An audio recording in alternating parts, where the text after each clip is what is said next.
Hello, guys, and welcome to the SA Winter Tour, Div 1 here. As we're watching SG versus Lowell, we're getting ready for this. It's a two-person battle today, Trent. We've done many of these, so we're starting to get used to these. How you doing, my friend? Yeah, we're surprise special third panelist being worked on right now. Yeah, very exciting. Yeah, so back some more South American Dota Division 1. Mhm. Very exciting because, you know, teams that most people will recognize, maybe not necessarily the names coming in, but you're like, oh, those guys were at TI. SG, they were there, right? I remember that team. And then Lava, oh, it's Minos, Leo Style, it's the guys. So you recognize them. You just don't quite know it yet. So we'll get you there. Don't worry. Yes.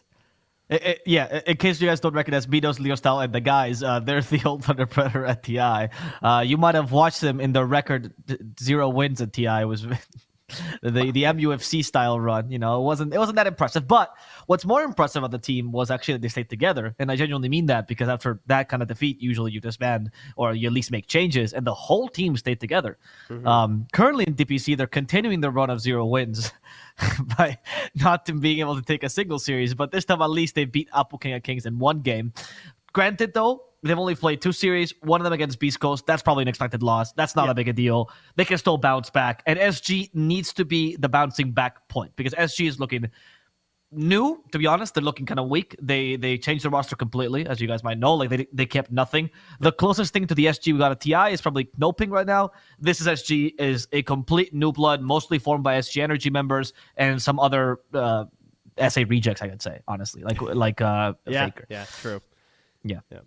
So Lava needs to win this. I mean, if they don't, because SG, if they win, it's great. Like, they're improving. You know, if they lose, it's okay. They honestly could belong in lower division, and I don't think they'd be too sad. But Lava needs to win. Otherwise, that team needs to make changes. They should be top 2 in this region. Yes. Anything short of that is just disappointing for this roster, right? I think that should be pretty I think top obvious. 3 is okay with Noping, or what are they called? Thunder Predator, actually. No, not for that's you, not Trent. okay. They should be able to defeat them. Okay. Yep. I feel like I got your disappointing dad look right there. This is what it is. This is like you said you were going to clean up your room, and then you didn't. That's them coming back from TI. All right, they got to clean up their room. Right now, it's a mess. They said they were going to do it, and they didn't. And then Apu Kings were just like, oh, what's up? Yeah. Which to us, we'd like to frame it as a narrative of Apple King of Kings, how much they've improved. It is true. Yeah. They're looking much better than Binomistas. But much better to me meant like, oh, they can beat Hokori. They can maybe beat Noping on a good day, or SG. Not they should be beating the other team to go to TI, as you mentioned, Thunder Predator. Or now Lava. Yeah. So, yeah, it's a bit disappointing, not gonna lie, for their fans. And it's crazy because this team has, like, it's not like they had bad results before TI either. You know, people like to talk about the majors, the only accomplishment. But in the SA League, they got 3rd, which is fine. You know, 2nd to the old Noping, now Thunder Predator, 2nd to Beast Coast. That's okay. But they've been going through a bit of a tilt. What have you been seeing in their playstyle, Trent, that you didn't like about them? I mean, they haven't played for a little while. What was it, the 10th? So they've been on, I guess, break. And that was versus Beast Coast. So, like, I'm going to give them a little bit of break on that one a little bit. Really, it was, like, all the way back. It was, like, one of the first games I did in SA was them versus Apu. And I was expecting them to just come in and stomp. And then, obviously, they lost that. So I hope that they've been using this time to, I guess, like, because we're in the same patch. That's kind of the weird thing, you know? Like, they should have a very good feel of how Dota's being played right now. Sure, some things have changed a little bit, but for the most part, I feel like the Dota is largely similar. They tried IO all 3 games versus Apu Kings. They kept giving it to them, and they kept beating it in game 2 and 3, so I guess that might be one of our questions here. Yeah. One of my concerns, I don't know if you would agree with this, Trent, because I was talking with this with Bowie, even the Beast Coast match, which, the result doesn't matter, but the playstyle does to a degree, right? And I've been seeing this from Thunder, or now Lava, for so long, which is honestly past 6 months, which is, it doesn't seem like they have the confidence to define themselves anymore. Like, they used to have such a strong identity team. You know, you'd give Leo Style these, like, honestly, space creators that kind of determine the game, like Puck and TA and stuff. Big farmer to Minos that he can dive with, ideally, because he likes to dive. You know, Frank would be your pillar of the team. They had such a style. And then all of a sudden, it's gone. And now we're seeing also changes. Drafts don't quite work out. Nothing too defined. They lack the confidence to make plays. It's very different to the Thunder that we're used to. And I don't know how this problem gets fixed. Kind of crazy, like the Yes. double Brewmaster 2 versus Beast Coast, where you're just like, I don't know, is that a hero? The first phase that seems it was pretty lackluster. wild. Maybe they're just a little overconfident. I don't know. Like, I guess it's good that teams have their own ideas in a sense, but it feels like their ideas are drastically different than a lot of the other winning ideas across the globe of Dota. Like, Dota is incredible for the resources you have available. There's so many games where you can't do this at all, where I can just go into Dota, I can click the tournament button, and I can go to each individual region, and I can download any replay I want to watch at my own pace from the player's perspective, which in itself is just incredible. And you can really try and put yourself in the shoes of these teams and what they're trying to accomplish in so many different ways, right? You compete in another video game, you can't do that. Even in, like, League, I don't think you can do that. They don't have those resources available. You're going to have to find, like, a stream or a YouTube video. And so, not only that, I don't know. we also have, like, a billion sites that also will aggregate all these stats for you and show you, like, who's been winning and what they've been winning versus and stuff. And it's just like, you know, maybe it's not that surprising that when teams pick the good heroes, they tend to do very well and, like, maybe shoot above their expectations, you know, for what they might be placing in their region. So I feel like let's move away from the Brewmasters and let's move in towards more of the better heroes, please. Right.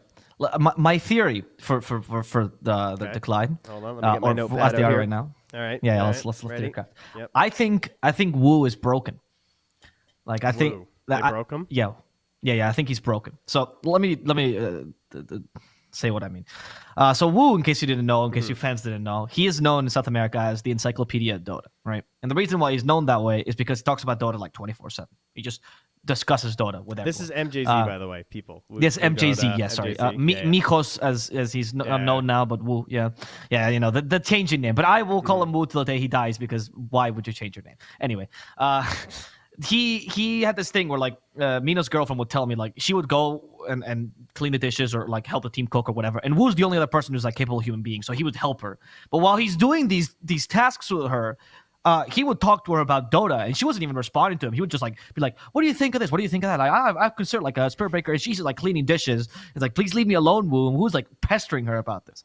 And when I got to coach him briefly, it was that environment entirely where even though I was not someone of his level, he just wanted someone to bounce ideas off of, and he just wanted to hear someone else's opinion, and he really exacerbated to me what a logical person should think. He always like gave you reasoning for everything. As opposed to just saying, I think Mars is good, he'd go, I think Mars is good because of X, Y, and Z, right? This sounds like the rubber duck theory. Are you familiar with this? No. I when I finish my story, I'm very curious. Okay, yeah. Because what I'm saying is if you compare to other people in SA, I want to compare it to Hector, just so you guys understand. Hector will go, I think Ursa is good. And then you go, why is Ursa good? He goes, oh, he's bear. He goes, rah, rah, rah, rah. And then his whole team goes, all right, yeah, that's a very good point. Like, very seriously. And you go, what? How do you guys understand each other, you madmen?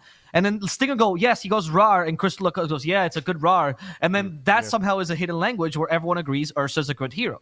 Wu is not like that. So I feel like Wu's trail of thought kind of got dispersed maybe in TI. He's like a confidence in himself. And if you don't have that, someone that doubts himself all the time, it's very difficult to regain that because your process was, it only works because we're winning, right? The moment that process gets derailed, that inner confidence in yourself doesn't exist. He's not an arrogant person. So he needs to see results again, to believe in himself again, to believe that his process was correct, as opposed to just believing in himself because he's a good player, and that's what most players do. Now, do you think your confidence would also be hurt even further because a team like Team Spirit won TI? In what sense? Because they're new. Under that logic, yeah. Like he's right. Like really, like let's say going to TI, if there was a group stage game of Team Spirit versus Thunder Predator, I would not rate them much higher than Thunder Predator. Like, I'd say maybe 60-40, like max, one way or the other. Right. I don't even know who I'd put on top. Like, I obviously watched a lot more South American Dota. At that point, knowing how they'd been, like, through the second half of the season, I probably would have favored Team Spirit. But it's not like it would have been some, like, crushing, 2-0 guarantee or something. So True. I wonder if, like, maybe that hurts you even more as a player really trying to make it from, like, the younger ranks in a sense, or not even younger ranks, just like the, it's not like Secret 1 TI guys, I like that point. I like that point actually. That's a very interesting idea because it breaks your pillars of Dota. We really broke him, guys. Really broke him Fix down. Woo. Look, All right, got it. Right, I wrote it down. I'll send it to them later. Fix Woo. Perfect. Fix Woo. Fantastic. We have a draft in front of us, but while we get into the draft trend, I would like to hear this rubber duck theory because I never heard of this. And I'm curious about what you're. Well, actually, the only reason I know about it is there's a very famous clip of a Super Smash Brothers player named Dabuz. And so Dabuz. Oh, I love Dabuz. Yeah. Well, there you go. So he's playing in a tournament one time, and he pulls out this like stuffed like toy. It was like like a typical kind of like your little Dota plushie essentially, and he's holding this Dota plushie. And, it's in the middle of his set, after game one. He's holding this plushie. He's looking at it, and he's clearly talking. Like, you can see on the camera, he's talking to this plushie. And he got memed to hell. Because he literally sat there for like 2 minutes looking at this thing and talking to it. And everyone's like, what the? Who is this guy? This guy's so weird. And he was like a pretty well-known player this time. So I feel like it took a hit on his reputation a bit. Okay. But then when he was asked about it one time in an interview, he's like, oh, yeah, I guess I should explain that. He's like, that's actually the rubber duck theory. And the idea behind it is that you essentially, in order to help you work through problems and ideas, specifically in like a fighting game, it's the idea of the matchup. It's like he was just verbalizing all the things that happened in the previous match based on his character and based on his opponent's character, but you're doing it out loud and having to actually explain it all into words. So essentially in this Dota game, I could be like, yeah, you just talk to this thing out loud. You'd be like, oh, yeah, well, the Nyx Assassin's there, and that's going to be really good versus Snapfire. But, and, that's what he was doing. That's the rubber duck theory. Wow. And he just looked like a total fool. So basically, I love that, actually. Yeah, Wu was just rubber ducking his girlfriend, which is not Minos' girlfriend. Yeah. Sorry, yes, yeah. It adds to it. It adds layers to it. There's layers there, baby. Yeah. That's very fascinating. I did not know that. That's a great theory, Trent. Thank you so much. I would like to hear more of your theories. I would like to hear more of your theories, Trent. But this time I want to hear theories about Dota. Is that okay? Can I ask you about that? Is that I don't really do that much. Right. That's true. But we do have a draft, so I'm gonna have to ask you to push yourself slightly out of your comfort zone, right? And tell me what you think of these openings. Is this a better opening than Brewmaster?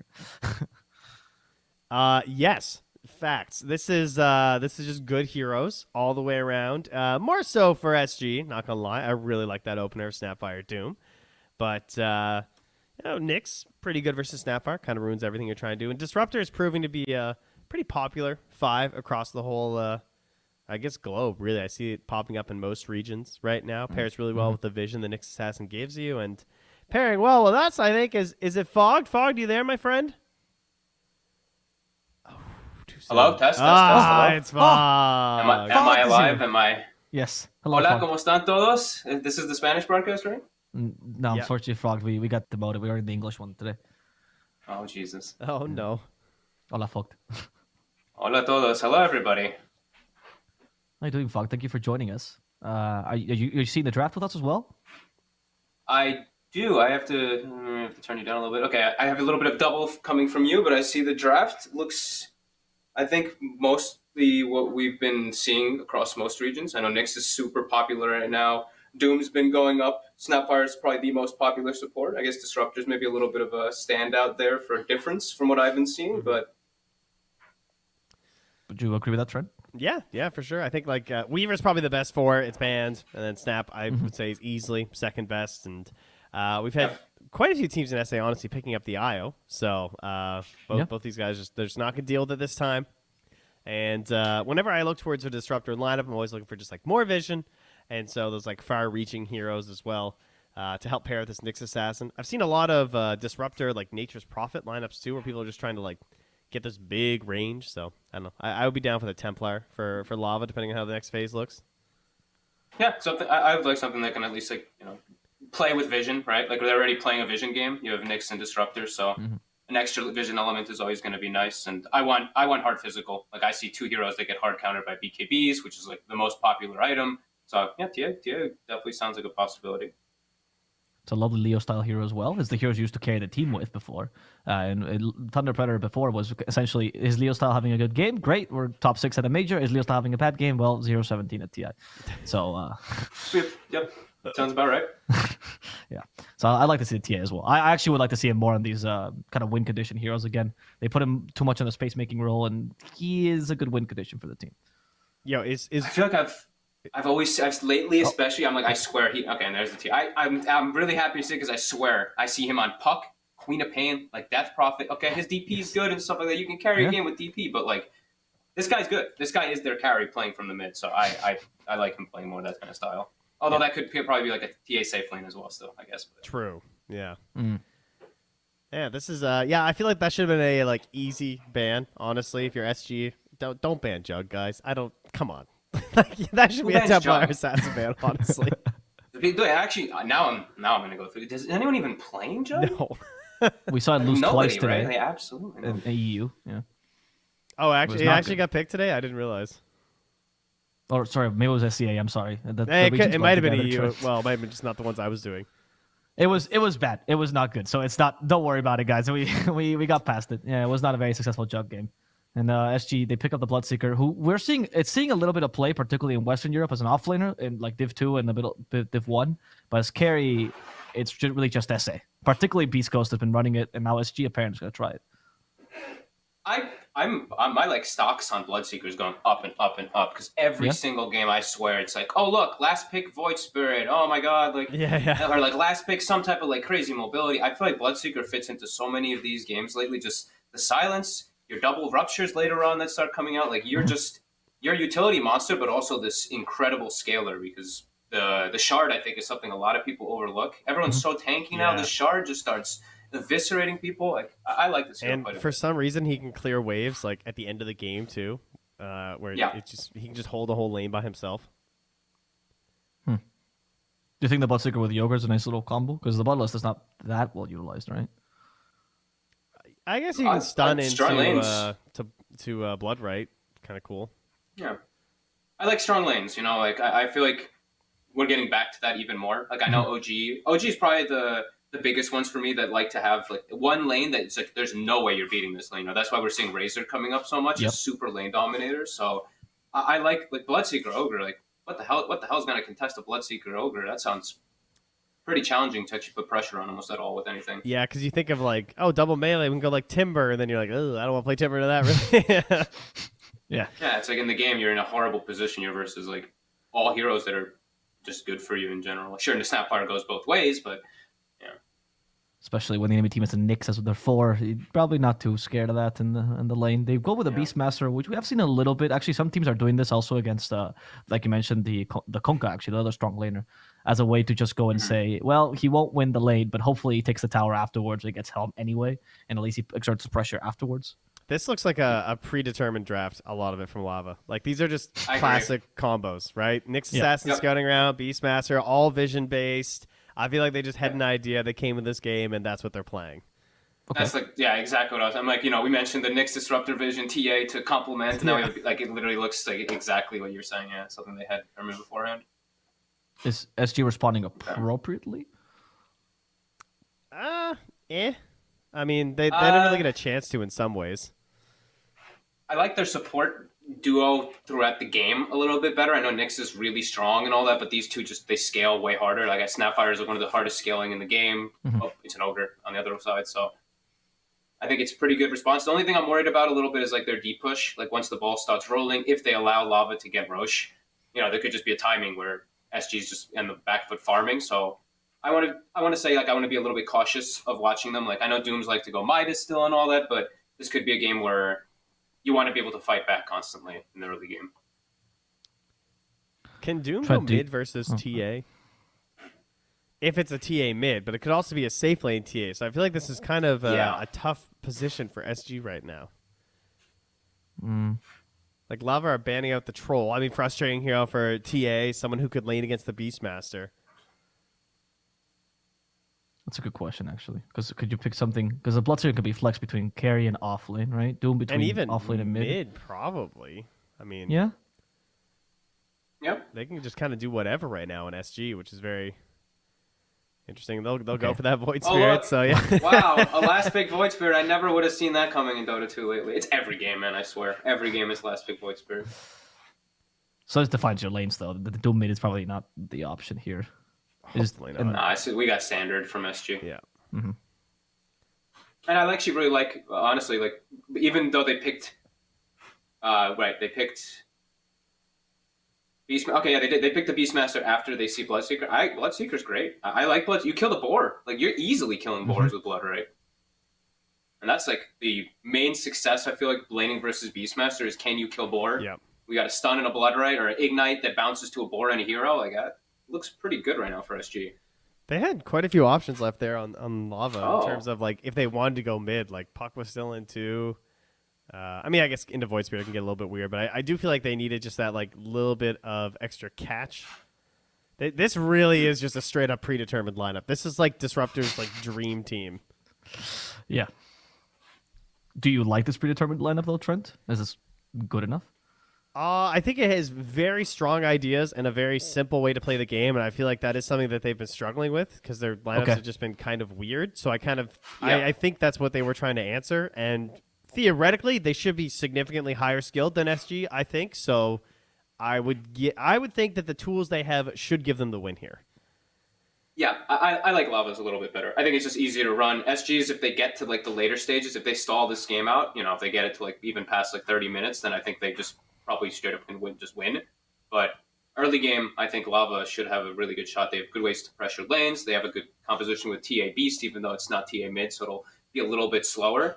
I think they can be pretty active. It's just these supports, they just can't get smashed in the lane. I think that's one thing that's really important. Like Nyx Disruptor, if they have like a rough lane, which they can, then they're not even going to get to their ball started. And then I would say, yeah, SG would probably take the game 30 minutes plus. But I think Lava's got a good shot. We'll have to see. I mean, I like what you both are saying about the fact that Lava's going back to bread and butter, the simple, the basics. We've been asking for them for 6 months. Is it going to work now against SG? It better, because they got to get a win against someone. So we're going to have to see as game one is about to begin. We're now send it over to our wonderful casting pair. It's going to be SeekNStrike and Dota2 Bowie. Thank you very much, Avo. Hello, Bowie. Good morning, good afternoon. I think actually over by you. Howdy, yes. Howdy, partner. Good to be having you here with me today. I'm very excited to get underway with our first match. I actually quickly wanted to ask you, Bowie, though, because the panel was talking about how you could still have flex that TAN over to the safe lane.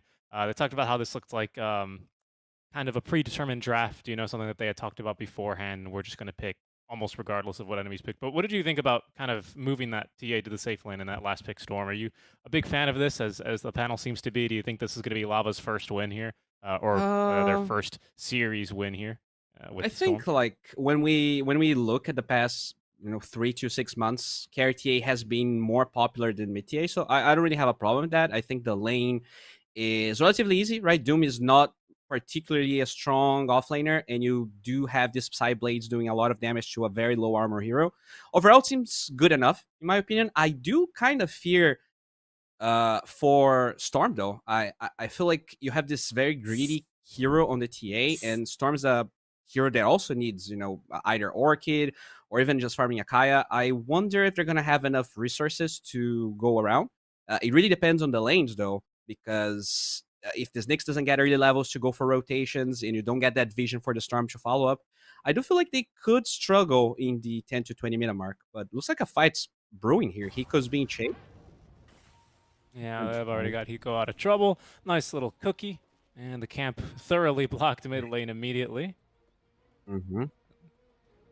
Yeah, I mean, speaking about, like, is there enough resources about going around? First Roche is kind of something that I think has been super crucial for a lot of drafts, a lot of teams, and basically just kind of Dota's tempo these days is making a lot of space with that first Aegis and whatnot. We've got two pretty great early Aegis carriers over on the side of Lava, right? Storm and TA both really, really like carrying that first Aegis, but for very different reasons. Obviously, it's going to depend on how the lanes and everything plays out, but I don't know, is there a scenario where you see one hero definitely taking Aegis over the other, assuming that Lava are able to claim first Roche, which I think they will because they've got more damage into it? I really feel like the second Aegis will probably give it to TA, because you usually want to give the Aegis to the hero that sieges high ground. But because you'll rarely go high ground in the first Aegis, I do feel like Storm is probably going to be the one that holds it.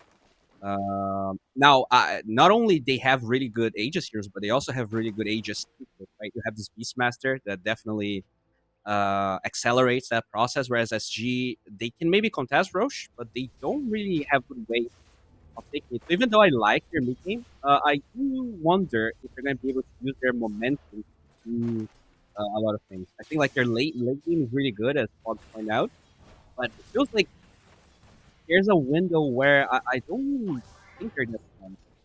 One thing that I do hope KXY does though is go Scepter. Recently, you see a lot of Kaya Sponges and Ags, but I think as long as they can get the Scepter on Leo style, he's just gonna die every time because the Doom, like literally the Scepter into the Remnant and anything with the Storm, they have no save. Even if he goes BKB, the Doom is still a big problem. I really hope that that is one thing he goes. Yeah. Yeah, actually, I'd agree with you on that. It then kind of, well, yeah, because I think it plays naturally. Doom can kind of be a little bit more of your tanky frontliner. Yeah, that's a little bit scary, right? Because of course the Nyx can very easily set up for a kill with the Carapace, and then the safe lane TA, who is probably not going to be getting a blink too early on, can just eat him alive with Meld. So that's maybe a bit scary, but I think the same could be said of Void Spirit as well, right? He dies as well to that combo relatively quickly. At least then you have some sort of catch for Storm Spirit, and you don't have to rely on a Doom, or at least a Blink Doom, which could be more difficult as he go down bottom. Already taking a bit of a beating with the Meld minus armor, but he'll make it out just a-okay. That's another thing that the panel was pointing out, the fact that Doom still were going for the Midas, and if that is the route that he could chooses, then the lockdown on SG, especially for Storm specifically, is going to be lacking quite a bit because their range is pretty bad, right? I guess the highest cast range stun they have is like the Ogre, which is not really ideal in the mid game. That's a good point, right? How do you play into all of this vision? Because the panel talked a lot about that vision, and they were completely right. I mean, Hawks, Nyxes, TA traps, right? Just to name a couple. Of course, they're just Nyx running around who might be Vendetta as soon as he's level 6. How do you even get the jump onto any of these lava heroes? Scepter. Like I really like. I know the Void Spirit players, they hate it because they feel like they're carries and they just want all of that mana regen. But I really feel like Scepter is such a good item this game. It's maybe the Yules is a point of pride, right? I don't need Yules to land my Aether Remnant. I'm a professional player. Yeah, like, and they are also against the possible Arcade from Leo style, so it really gives him not only catch but also a little bit of survivability. We'll see what he chooses though. Locking down the Storm will be a problem for sure if that item is not picked up, I think, unless they stomp their lanes, which right now doesn't really seem to be the case. It's relatively even. Yeah, relatively calm as well. We've had a bit of skirmishing, but no real efforts, no real brawl to the death quite yet and all that. Top lane. though. I might have just jinxed it. Yeah, they're going to go for Frank now. The body blocks. The Blood of Right will actually connect. Very nice stun though, as he's going for the creep lane cut there from Moose. Arms though, with the movement speed from Thirst, is going to get a couple of last hits out, but again, having plenty of regen still in this top lane, they're going to be able to top Frank off with that salve. I mean, the panel talked about this lane. It's like Arms, yeah, he doesn't get the kill because of the attack speed low of the board, but he sacrifices another one. And a lot of these last hits that Arms... bottom, though, they're going to get it. Yeah. Okay. Simple little kill there. Just Doombringer into the Snapfire. Just a little bit too much burst damage. They catch him with the Cookie Stun, and down he goes. All right. Yeah, Disruptor... It's kind of weird. I feel like it's really good versus Doom because the damage that he does, especially when he gets Doom, his level 6, is just chasing power, and getting the glimpse and the kinetic field is just really good against him. But in the lane, especially when you don't have kill potential on a hero like Jug, which was kind of a band that the panel didn't like, he can feel pretty weak. Like, he's a strong support because he has a lot of damage, but I don't feel like TA complements Disruptor that well. Yeah, I'd agree with you on that. So they're looking to just bully. His offlane is out. He is going to turn. Quadrado fighting through this one. The kinetic field, unfortunately, will not catch anyone but the ranged creep, so no chance there for a kill. Yeah, I mean, lots of damage, right? But one of the tankiest offlaners in the game in Doom, not only because of his build, because of his high strength. Low armor, which Quadrado can take advantage of, but Disruptor, no stuns. The slow, I guess, does count for something, right, on the Thunderstrike, but I think generally you pick it for the damage that it can carry in the lane. He's got 2 points in it now for that purpose. They might be able to get... No. Oh, yeah, Snapfire caught here by the kinetic field. They need an extra auto attack or two, and there it comes from the Disruptor. Finally, a kill in favor of Lava in this game. All right, pretty good. Yeah, kind of unfortunate that Doom has the Frost attack, and it is kind of decent versus TA because you do have the attack speed low, but he really wants the Frost armor. If he can find that creep, I think this lane becomes like 10 times easier. It's so good. Ogre Frost Mage giving that little armor buff. Yeah, it's a bit easier, right? Especially with what your base attack time of 2 or 1.9. I think they actually adjusted that for Doom in one of the most recent patches. You're not getting a whole lot of swings onto TA to make use of that attack speed. No. They actually nerfed the armor significantly. I think he used to be mid. Can they kill this Leo style? All right. I think the armor from the Frost Mage used to be like 10 or 8, and they made it to like 4. But it's still super good. The move slow and attack slow is insane. That's probably for the best, right? I mean, there was a time where a lot of the jungle neutrals were just low-key, extremely OP. I remember Chen's just walking around with 4 Centaur Coursers. Remember that aura stacked, for example? Ugh. Oh, that aura. That's a long time ago. That's true. They did buff a couple of spells, though. The cast point on the stuns, it's way easier to hit the War Stomp now than it used to be, and the clap from the tomato. But the Frost armor definitely got a hit. All right, so bottom. Oh, he's just shoving waves. He'll be okay. 3 heroes top. Leo Style's up here as well, but I think he's been scouted, so he's not going to be able to pick up any kills. Probably just end up going back mid. Yeah, he's trying to savage this lane. The Beastmaster suffered a lot. He only has 15 last hits. Just got level 5 in comparison to Hiko's almost level 6. So he was trying to kind of capitalize on the Bloodseeker kill.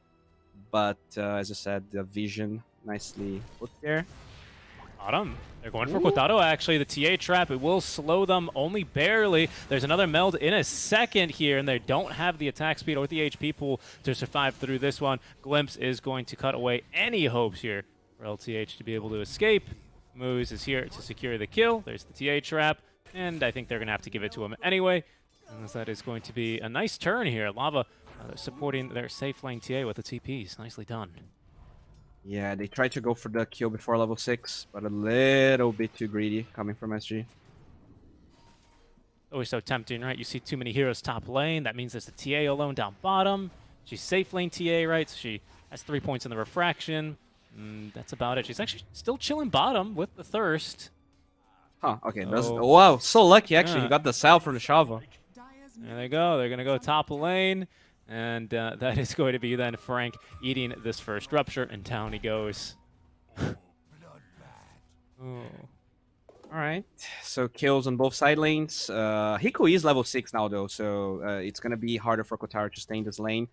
The upside for Lava is that there's not a lot of tower pushing coming from SG, so even if the Doom can dominate this lane, it's not like they're going to be able to take the jungle as quickly. Oh, and they're stealing the stacks here. Nice move. Oh, yeah. This is pretty big. Oh, or is it nice? Kotaro! Looking for the defense. Hiko will drop the Doom here onto the TA. Even after being glimpsed, his job is done. A good kinetic field, but of course Faker can just zip across that with the Astral Step. TA also providing the thirst speed here up top. As she tries to get underneath her tier 2 tower, will be able to make it, but the Aether Remnant is going to be just enough damage there for the kill. Even giving Disruptor a bit of a parting gift there with the little Shredder. Arms, though. Nice kill there. Yeah, he's in trouble top. Silence here will connect onto Leo Style. He's all out of mana. Got a Soul Ring in 3 more seconds. And Arms is quite speedy here. They're going to just commit the roar for him, though. And with that Soul Ring now ready to go, Leo Styles got the mana to do the damage. We'll pick up the kill. All right, a lot of action there. This is kind of still of a win for Lava, right? Because like you were saying, SG, they don't have tower push, but even if you've shut down Frank laning stage, he can still summon up these boars, and with the passive, he's already applying some pressure. Yeah, I totally agree. I think that's a point that the panel, that's why they were favoring Lava's draft so much. Even though he's this far behind, is going to be a tower. Now we get all that vision, and Roche starts to become a problem, like super fast. Yeah. Like in 3 or 4 minutes, I'm pretty sure Lava could auto kind of sneak it if they want to. But SG, looks like they want to fight for the rune. Okay, nice little Spike Carapace there, but versus 3 heroes, unfortunately. He needed a little bit more than that. Does at least steal away that haste turn. Yeah. He does have the Tome now on the Nyx, so he will be level 6 if they do want to rotate. Leo Style going for the Orchid we're talking about. And I'm very happy that a Void Spirit is going for a Scepter. I'm so proud. Good. Good. That This item, kill, no? the smoke might help him. Oh, if they can connect onto Frank, though, he's Frank? kind of juking them. He's going to make them work for this kill a little bit. Oh, But they're nice. going to end up getting it anyway. The cookie stun will find Frank in the trees. And there's going to be Faker jumping in for the kill. Also getting the Courier. So good progress there towards Yule Scepter. Yeah, I don't know. They smoke towards that top lane, and it's nice to get the Beastmaster kill, but I really feel like if they just grouped up bottom, they would be able to use that Catapult Wave to take the tower. If you look at Hiko's item inventory right now, he's going for the Midas, so it's going to take a while until he can take that tower eventually. So, I mean, sure, it's a kill, but I'm not sure it really changes the status quo of this game. They might even lose Hiko here. Yeah, a zip from Leo Style coming in from the mid lane, and there's going to be plenty of control, plenty of damage to get through the tanky Doom. He stuck around. I think he was trying to wait for Devour. He saw a delicious creep he wanted. Maybe that Centaur could have been the Hellbear Smasher to help him push. But he's not going to get it. And now Lava, they're going to head into the enemy triangle just to see if they can steal any farm. A little bit of efficient farming here from them, taking it out from SG. I agree with you, though. I think they got to get the map opened up somewhere and apply pressure, because right now Lava's just kind of farming wherever they feel like it. Yeah, they're going for Frank again, and I mean, it's really good to just put him down and make sure he doesn't have levels, but I feel like activating that Doom would be interesting. Oh, pop? Yeah, and they might be able to turn. Great kinetic field here is going to prevent the Cookie from actually saving the Void Spirit, and the Glimpse actually is also going to catch LTH. It's going to be 2 kills then here in exchange for the Beastmaster. One of those, the mid laner. Yeah, I don't like this. You have this Doom that has the ultimate for a minute and a half already, and they're just making moves without him. And since he's going Midas, it would just be so good for him to be able to contribute and go back to farming. Right now, it feels like they have this resource that they just cannot put to use, and the rotations are a big part of it. Yeah. And this has implications, right? You said about 2 minutes ago. You said maybe in 3 minutes we'd be looking for Roche. It looks like Lava, they're already setting up the vision. They're posturing themselves to prepare for this. They just need to take care of this tier 1 tower first. They've rotated Kotaro on over. Lightstone into Desolator here after the Dragon Lance and Shreds. So he's already doing a fair amount of damage, even without that Desolator fully online. And Fortify is used. It's a bit scary, right? Because SG, they still are holding on to their ultimates. There's no Roar, and there is no... pardon me, Static Storm for another 25 seconds. Yeah, they kind of mounted defense here, but yeah, it's too late. They already Got too Moosh. much. Oh, I lagged. Yeah, but I did as well, yeah. But a nice little spiked Carapace there is going to allow him to escape scot-free. Now this is very firmly, we're ready to take Roche territory. Meld is not yet maxed, so maybe Kotaro just farms a little bit more until they have that for the minus armor. Might have Deso up around the same time. Again, with all this vision, Lava can certainly at least force SG away from the pit and prevent them from getting any preventative wards up. I mean, considering the state of the game right now and Heiko's inventory, I hope he actually goes for this Blink Dagger. It's kind of feels bad because you do know your BKB timing is going to be hurt heavily by it. But I feel like they need the resources to be able to contest Roche. Considering their lineup, I think they had to be slightly ahead than what they are right now. And that Midas just slows him. Like, he's literally a creep until he has either BKB or Blink. Yeah, he just farms real fast. That's all it is. Yeah, he doesn't even have Devour Max, right? He's not even farming that much. That's a good point. He doesn't have the Midas online yet either, and he's only 100 gold away from the Blink Dagger, as here is going to be Wu breaking the smoke, tanking the gank, taking one for the team here as he is taken down, allowing the rest of the team to retreat behind him. They've been going for these kills onto Frank, so Wu correctly identifies that and just says, you know what, I'll just park myself right here and intercept anything heading his way. True support. Yeah, nicely done there. Sacrifices himself for the greater good. A huge power spike is coming. Diostyle 50 gold away from his Orchid. And then right after that, Kotaro in 1 or 2 minutes will have the Deso. So Yeah. if they can actually just get a good smoking to kill with the Orchid, Roche is just free, as we talked about. Exactly. But, as you were saying, SG, they've got themselves this Blink Dagger now on Doom, so again, it does feel bad as kisses for Frank top lane, but they missed the combo. He's not going to be caught by the 8th Remnant, so the best they can do is just kill the creeps, kill the summons. Zoala just look away. So I think zoologists, never mind, zookeepers look away. This is a huge window for Lava. I wonder if they'll just force Roshan out of this, because usually the spell you're most afraid of is actually the kisses for the vision and the damage. We do see Disruptor trying to get some vision around. He drops. They're going to go for a kill first. Oh, but the blink on in. Spike Carapace, though, is going to prevent Hiko from getting off the Doom successfully, however. The Rupture is the only thing to affect the Storm Spirit, but he'll just zip and TP away. And that's a free kill onto the Snapfire. Maker's going to go for the D ward. Moose might even actually... No, he's going to kill himself to the tier 2, but I think he still gives gold. But whatever. Space created. Okay.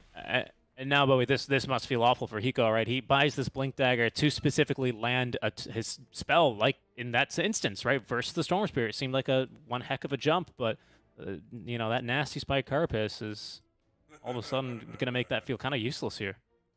Yeah, I mean, it definitely doesn't feel awesome, but as long as they don't waste this Doom, I think they're going to be good. Because once they wasted the kisses there, a huge window was open for Lava to maybe take Roche or maybe just control the big jungle. Because the fight ended up in 1 versus 1, this is still pretty good. He still has Doom, he has the Blink, so the threat of him being with Doom ready and Blink ready makes Lava think twice about actually going Roche. So it's not great, but I think it's okay, you know? Okay. The Bloodseeker is farming towards that BKB. We do see the U-Scepter pretty much done. So a couple of windows also opening up for SG. I just feel like Lava right now, the game is just so easy for them to play. Like, you just win fight, Roche. Win fight, take towers. And SG, like, you really need to smoke well. You need to get vision. And you don't even get that much out of winning fights because of their inherent lack of push. Yep, very true. SG's going to scan and let them know that, yes, there are indeed heroes near the Roche pit. As Leo Style is going to bottle up and a regen rune on top of this Orchid. Deso is just about to be delivered, has just been delivered, pardon me, to Quintado as well.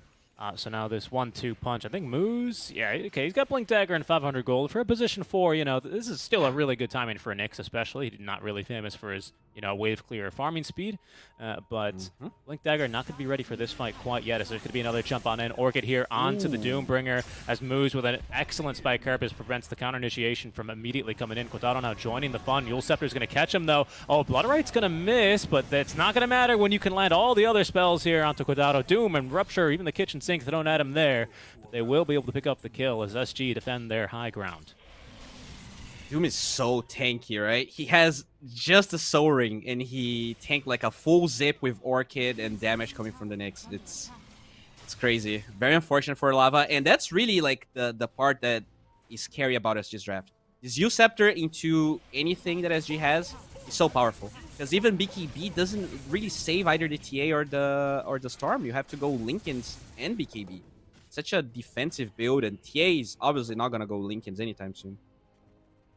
Yeah, not really something in her wheelhouse to go for. And this is another game where even if you buy a Lotus, for example, on one of these supports, probably the Nyx, Doom's not going to care if he dooms himself as long as he's, you know, he's happy as long as he gets a Doom onto the TA, as long as he gets a Doom onto the Storm Spirit. His team is going to end up winning that fight because that's all he is. He's his namesake ability, one of 2 heroes in the game who have an ability named after himself. Can you name the other one, Bowie? Oh god, I can't. Another like, the Roshan is happening. I'm very tense right now. The Roche is happening. While you think about that, there's another fight break out. A great static storm here is going to catch Hiko as well as LTH. Down goes Roche. H is in the inventory of Quintado as the Snapfire is not going to be able to escape. That is a big, big opening here for Lava. They had the kisses, but just didn't have really the team in position to contest that one. Lava just do Roche too damn fast.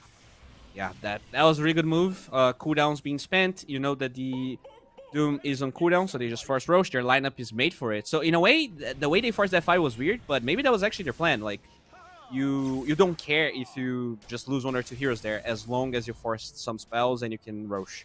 This is gonna give them, 5 minutes of a lot of farm and jungle control, as they are positioned very aggressively right now. Yeah, absolutely. This is gonna give Frank a lot more space. They're actually, the whole team's gonna move on over and just start taking some tier 2, start collecting them a bit. Speaking of collecting, I'm here to collect your Dota 2 trivia pass. Do you have that answer for me, Bowie? Another offlaner in Dota 2. Repeat the question. Repeat the question, please. there's only 2 heroes in the game. They're both offlaners, usually. Sometimes not really, but traditionally offlaners that have abilities named after themselves. Oh, Doom and Doom. Bristleback. Yeah, there Bristleback you is go. the answer. Yeah, I was not helped at all by Trent. He did not message me on Discord, but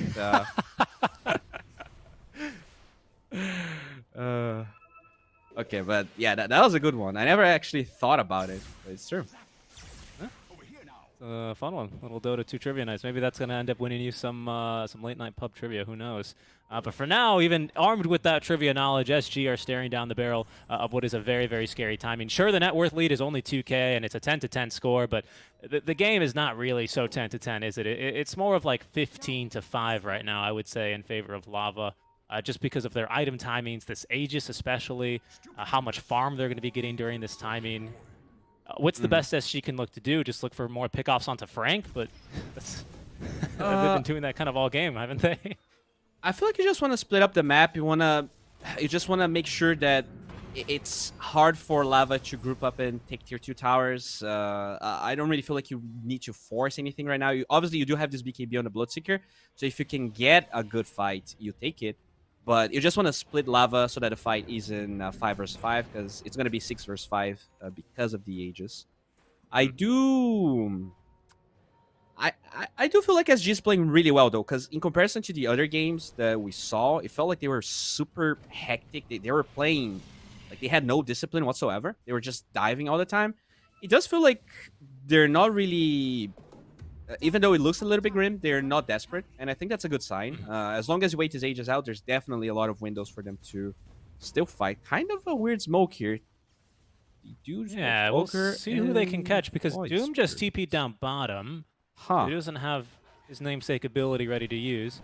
And I agree with you. I think it is commendable how well they're playing, how patient they're being, especially into this, knowing that they're at a big disadvantage as they go on to Frank yet again. Bowie, Kiss is committed for him yet again. Although Moose with the Blink Dagger is going to blink on in and counter-initiate here, allows them to get the pick off at least onto Wiz, and Frank is going to survive on 100 HP. I love this pickup on the Nyx Assassin. He's just waiting. All right, Kisses are going to be there. I'll blink and Product Carapace. This is the highest value I can provide as a Nyx this game. So fun. Yeah, pretty much. If he's not in position to... Oh, no, he blinked. Go. He did blink, but he's going to be a little bit too speedy here. And speaking of this Doom for Hiko, this is something I want to bring up. I mean, his game has kind of been, I don't want to say ruined, right? But you pick Doom, right? You're forced to go into the Blink Dagger to try and hopefully contest Roche. That means your BKB is going to be delayed. You don't really want to Doom this PA, or TA, pardon me, now that she's got Aegis. It's difficult. There's another jump in from Moose. He catches 2 on the stun. A Static Storm here is great, but Arms has got a BKB. He's going to activate that, drop the Rupture here onto Moose. So he retreats up to his own high ground. Glimpse is going to bring back Hiko as Baker picks up the kill, or assists in the kill there onto Moose, but the tier 2 tower is going to be dropping. 1-for-1 trade. I mean, I like the way they defended. I think they actually placed the BKB hero the closest to the tower, so they knew that they can at least force a fight and not lose anything important. They only lost the Ogre at the end there. Sorry, do you have this broken Snapfire as well? Wait, what? Oh, what? I've never seen this one before. What is this? I don't know what it is with Snapfire and her skeleton or animation always getting broken, but this is the best one I think I've ever seen. Huh. Oh my goodness. Morty, he's eaten too many mangoes. This is him after you feed him 100 mangoes on Ag's lab, Ag's lair. Yeah, he's definitely very pleased, but I feel like the bathroom tour is not going to be as pleasing. But anyways, nope. Aegis is out, so they're trying to take a fight here. They are? Oh, but they're going to get the jump onto Faker. Down he goes. Leo style with his BKB active. Might look for more. He's a little bit lower on the mana. And actually ruptured up here is going to be prevented from really doing much else. Disruptor is found elsewhere here as Wiz is going to burn him down, but Frank will simply now just take down that Ogre, especially with this Helm of the Overlord. He is, I don't want to say basically fully back online, but he is powerful again. Bottom, they are looking to defend this. Without his Aegis has just been reclaimed, but there is now a fresh BKB here to back him up.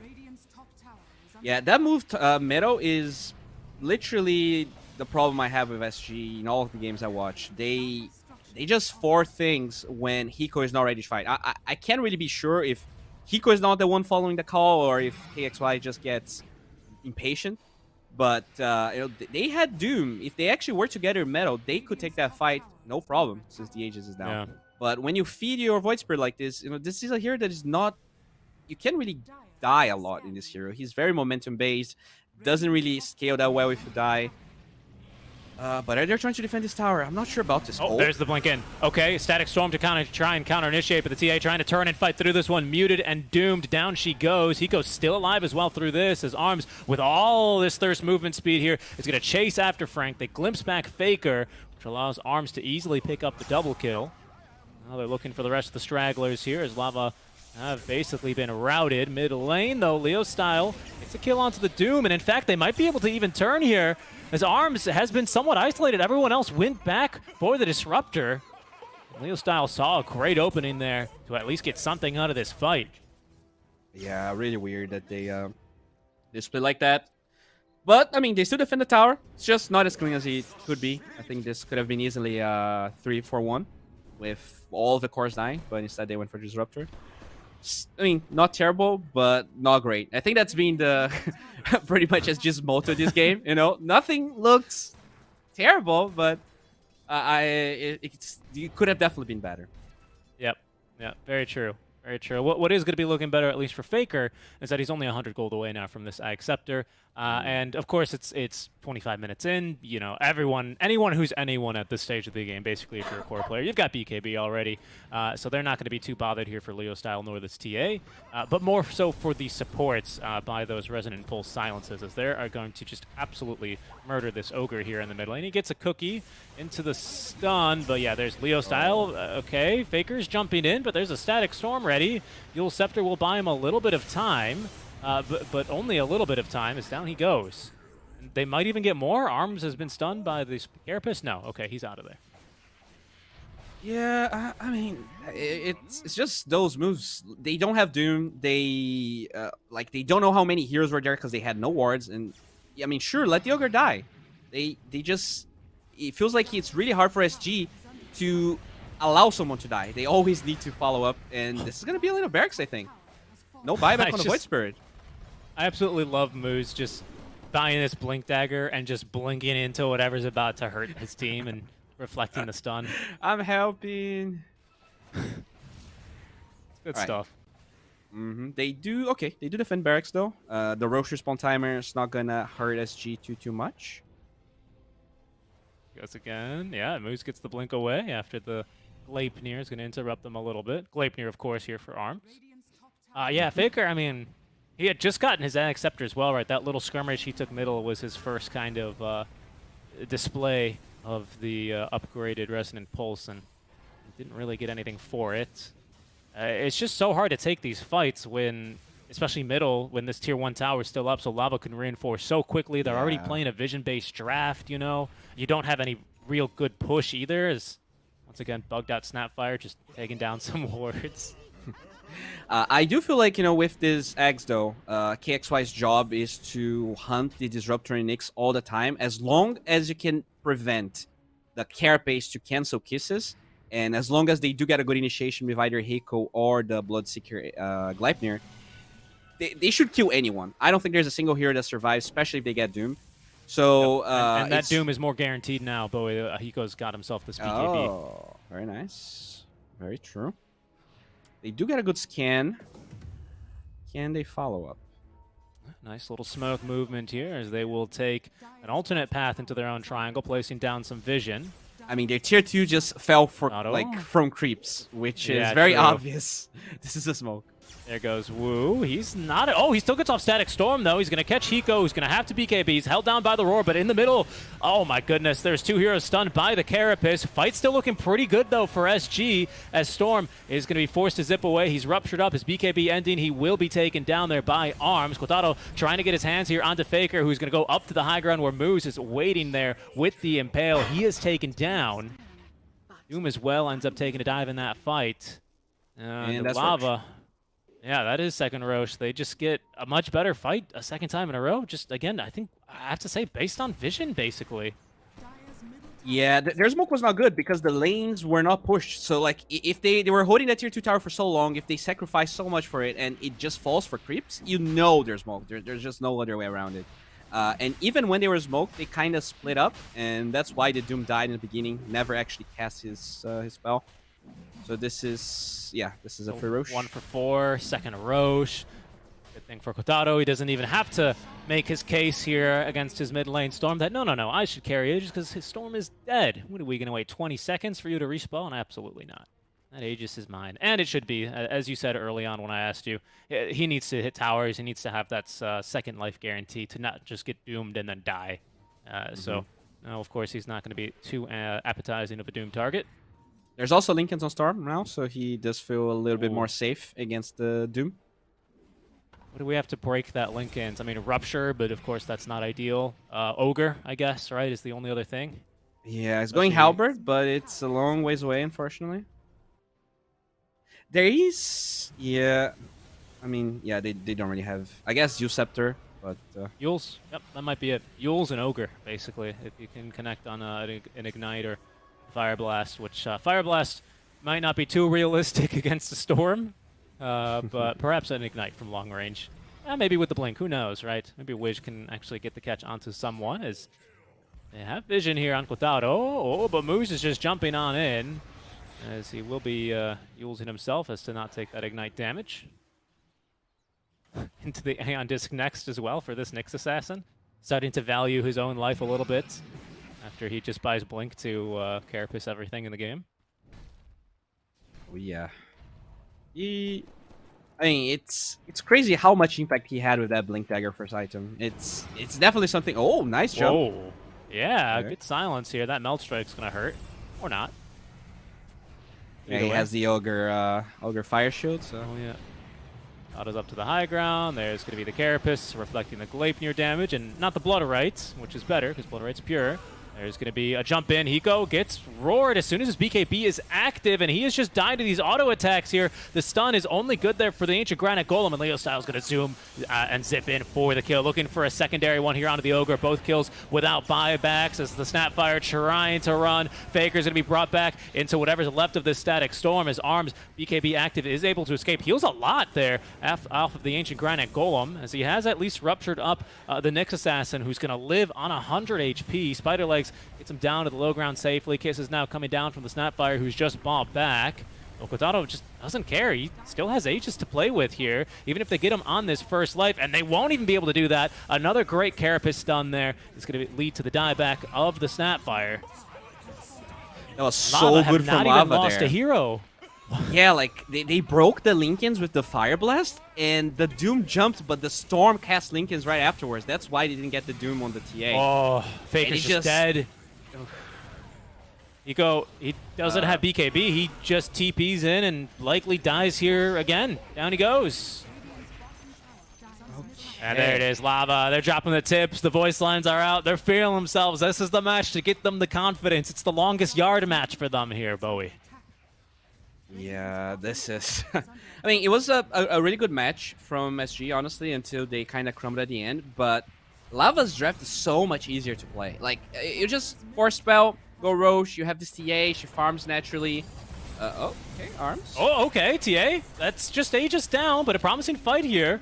His Arms with the BKB active does pick up 2 kills. Leo Style jumping on in, though. The Meld Strike. Oh, my goodness. They're going to get the Ogre with the cleave damage. Arms has got buyback, and Faker's being held down basically by Moose, who just simply blinks away again. That's going to be the buyback out. And now there's very little left in the tank here for SG Esports. Running on fumes, but there's still a chance. Chance. There's always a chance. Never give up, right? Never give up. But yeah, now there's a Lotus on the Beastmaster, so you have 2 Linken's and a Lotus Orb. This game just became so hard. Yeah, like this is the type of game where I really felt like SG needed a better early game. Like, they didn't get stomping lanes. They even did well. But if you just don't trample Lava, it's so easy for them to, take fight, force cooldowns, go Roche. The game just plays itself. And their draft, I don't think is that easy to play, unfortunately. No, especially not into this Lava one, which is pretty easy to skirmish into most of the times, right? Yes, they do rely on Roar quite a bit. Even early in game they do, right, to get a good long duration stun onto the Void Spirit. Oh, that Nyx. Oh, this madman, he's gonna get doomed! Hiko's done. He's done with this pest. He's called pest control 3 times. It never actually ends up solving the problem. And maybe this time it will, as Arms is gonna BKB. They go all the way for that kill. They get the kill onto Arms in return. Faker is gonna be up next as he's silenced. Down he goes. Leo Style with his Axe Scepter makes a beautiful jump on into both the supports, but that's it. They're gonna throw in the towel. Lava take game number 1 here. Our best of 3 series. Yeah, they do. Was a nice game from Lava. I think they didn't really do a lot of mistakes, even though the top lane got heavily destroyed. I feel like the Nyx was able to create a lot of space. He was always following the Beastmaster. He was trying to protect him. And as soon as the Helm of the Overlord was ready, as soon as they had Orchid and Desolator, it was super easy. I think SG, they kinda... Their smokes were not on point. I think there were a couple of smokes where if they actually landed better, they would be able to prevent Roshan from being taken or just take more convincing fights. And because those smokes weren't perfect, they struggled. But that was a much better showing than what they showed until now. So I do feel like they could still, make this a 3-game series at least. Yeah, I agree with you. I think all of their early smokes heading the way towards Frank, they did pick up kills each and every time, but I don't think it really addressed what the true issue was going to be, and that was kind of Leo style, right? Making a lot of space off of that Orchid, that 1-2 punch, right? As they had this kind of dual activation timing with the TA having Deso and Storm having Orchid at the same time, Doom having to build into BKB, Blink instead of Midas, which means his BKB was a bit later. Like everything from there kind of starts cascading and sliding more and more into the direction for Lava, who, again, they do an excellent job there to pick up game number 1. They're going to go into a 1-0 lead at the break. And when we do come back from our break, we're going to have our excellent panel breakdown this game. Just a little bit more for you guys. Stick around. You're watching the SA DPC. We're going to be back after a short break with some panel discussion.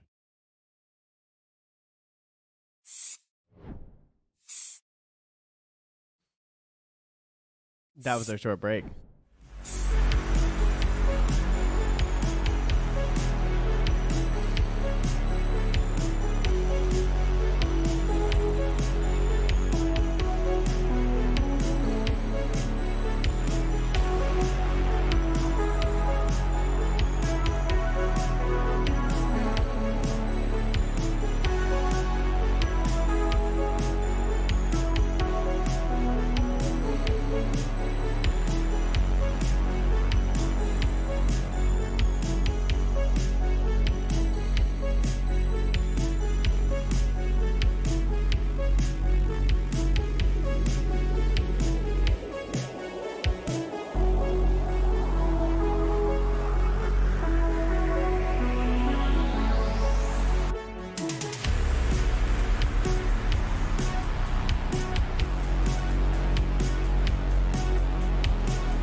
Hello, guys, and welcome back. Sorry.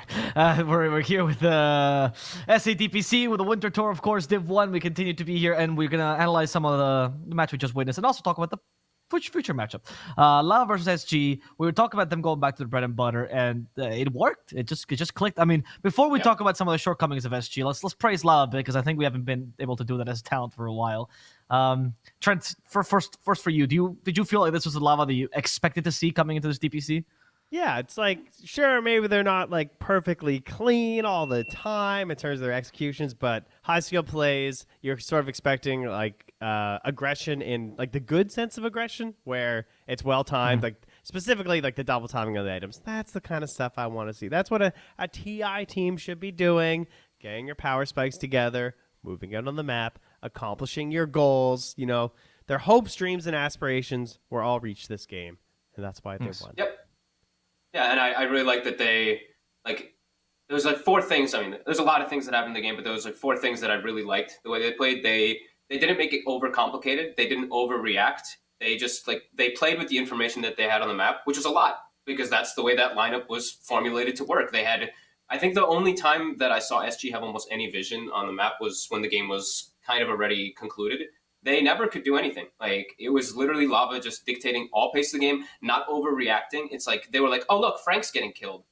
Okay, whatever. A Beastmaster dies and still gets his item timings. I think they rotated like once with a really nice double rotation to catch the Void Spirit on the back of it, and then they ended up getting a double kill. So all the reactions were like very appropriate, but it was them they were just playing their game. Like, I think Bowie said multiple times, it's like, he was saying, I don't really know what SG could do so much better with their lineup, because, you know, Lava is just playing their draft, and they're playing it pretty clean. So it's like, how do they react to these synchronized pushes, these synchronized item timings, the map being dark?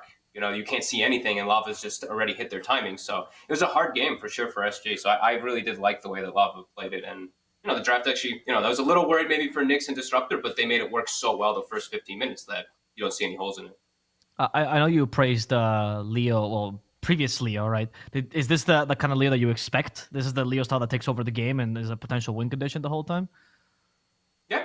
He played like very clean, aggressive, didn't overcommit. Did he even end up? I think he died once, right? The godlike spree got taken out, but they had to like completely overcommit onto him there. Yeah, this was really nice game. Like, I think like we said at the start, it looked like a draft that they had come up with beforehand, and then they just like polished a few things here and there. It was, you know, super clean. Right. So let's talk about that. If you're SG, you see this, and at one point, if the panel can realize this is a draft that got thought up beforehand, SG probably thought of that as well. Where did they go wrong in the draft? Because it didn't seem like they particularly countered this idea too much. It was just okay-ish draft from them. I mean, I don't even know if they necessarily went that wrong per se. I feel like their heroes had some answers to what was there. Maybe the Void Spirit is just something that's a little bit too, like, he's middle of the pack. Like, he can do a lot of stuff, for sure. But I feel like they didn't actually choose what they wanted to do with their lineup. They just kind of picked Void Spirit and, like, went and played some Dota, whereas the idea was very obvious. So maybe they just needed to find something as a, like, what is the idea that we see from them, and how do we counter that? I mean, like, some better...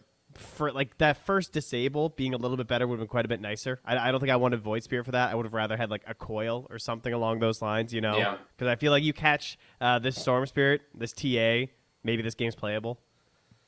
Yeah, and they also did it. I feel like it was just exactly what you're saying. It was just like, well, Void Spirit's really good. You know, it's a really good last pick, so let's just do it. But the first 2 picks was Nyx Disruptor, which kind of own you most of the game, especially the Nyx. I saw, 5 times Void Spirit astrals in or whatever the hell and just or dissimulates in and just lands on a Nyx therapist and dies instantly without pretty much doing anything. So maybe a little bit of, you know, not really looking into the first 2 picks and just picking a default hero like that. But for me, I just think that they focused on the wrong stuff. Like ganking Frank for me, I was like, I'm sitting here like just a little angry, honestly, because they're playing versus TA Beastmaster and you're the ones reacting constantly and you're not applying your own pressure. Like, bottom tower died so late. I was very frustrated watching them. Like, they needed to just... I hate to say it, just like it's play better, but like it's more about expecting what you're playing against. You're playing against Beastmaster, Templar, Assassin. They're gonna dictate pace. They're gonna play with their vision. They're gonna hit your towers. You got to make your own moves. If you're just reacting the whole game, you're gonna get nothing done. You're just gonna be on the back foot. Do you agree with that notion, Trent? That they good way to lose. Yeah. I mean, So I mean, no, you're right. I like that you touched this idea because we always talk about SGS being probably the youngest team or like the youngest promise, right? With the least competitive experience, probably not all the top SA. Maybe Hokori is with them, but Hokori seems to have been playing this game for like 60 years the way they play. So it's very different. How do you improve as a team here? I mean, fuck, I'm gonna now reach into your competitive experience a bit. When you're a young team, you're outclassed by veterans. You know you're not gonna be able to read the game as well as they can, or you're kind of aware of that. You're also a newly formed team. How do you improve? What is that you concentrate on the game to make sure that at least you're getting something out of them? One of the biggest things is really just it's playing on the right spot of the map. I feel like they played in the wrong place of the map. I think that's the biggest. That was like the biggest tell for me. It's like Void Spirit +1 are ganking the Beastmaster at his tier 1 top. It's like, okay, let's just break it down in a little bit more like basic kind of things. What are you looking to accomplish there? What are you looking to acquire? Because while you're doing that, you're rotating 3 heroes top to kill him. And what are you actually getting?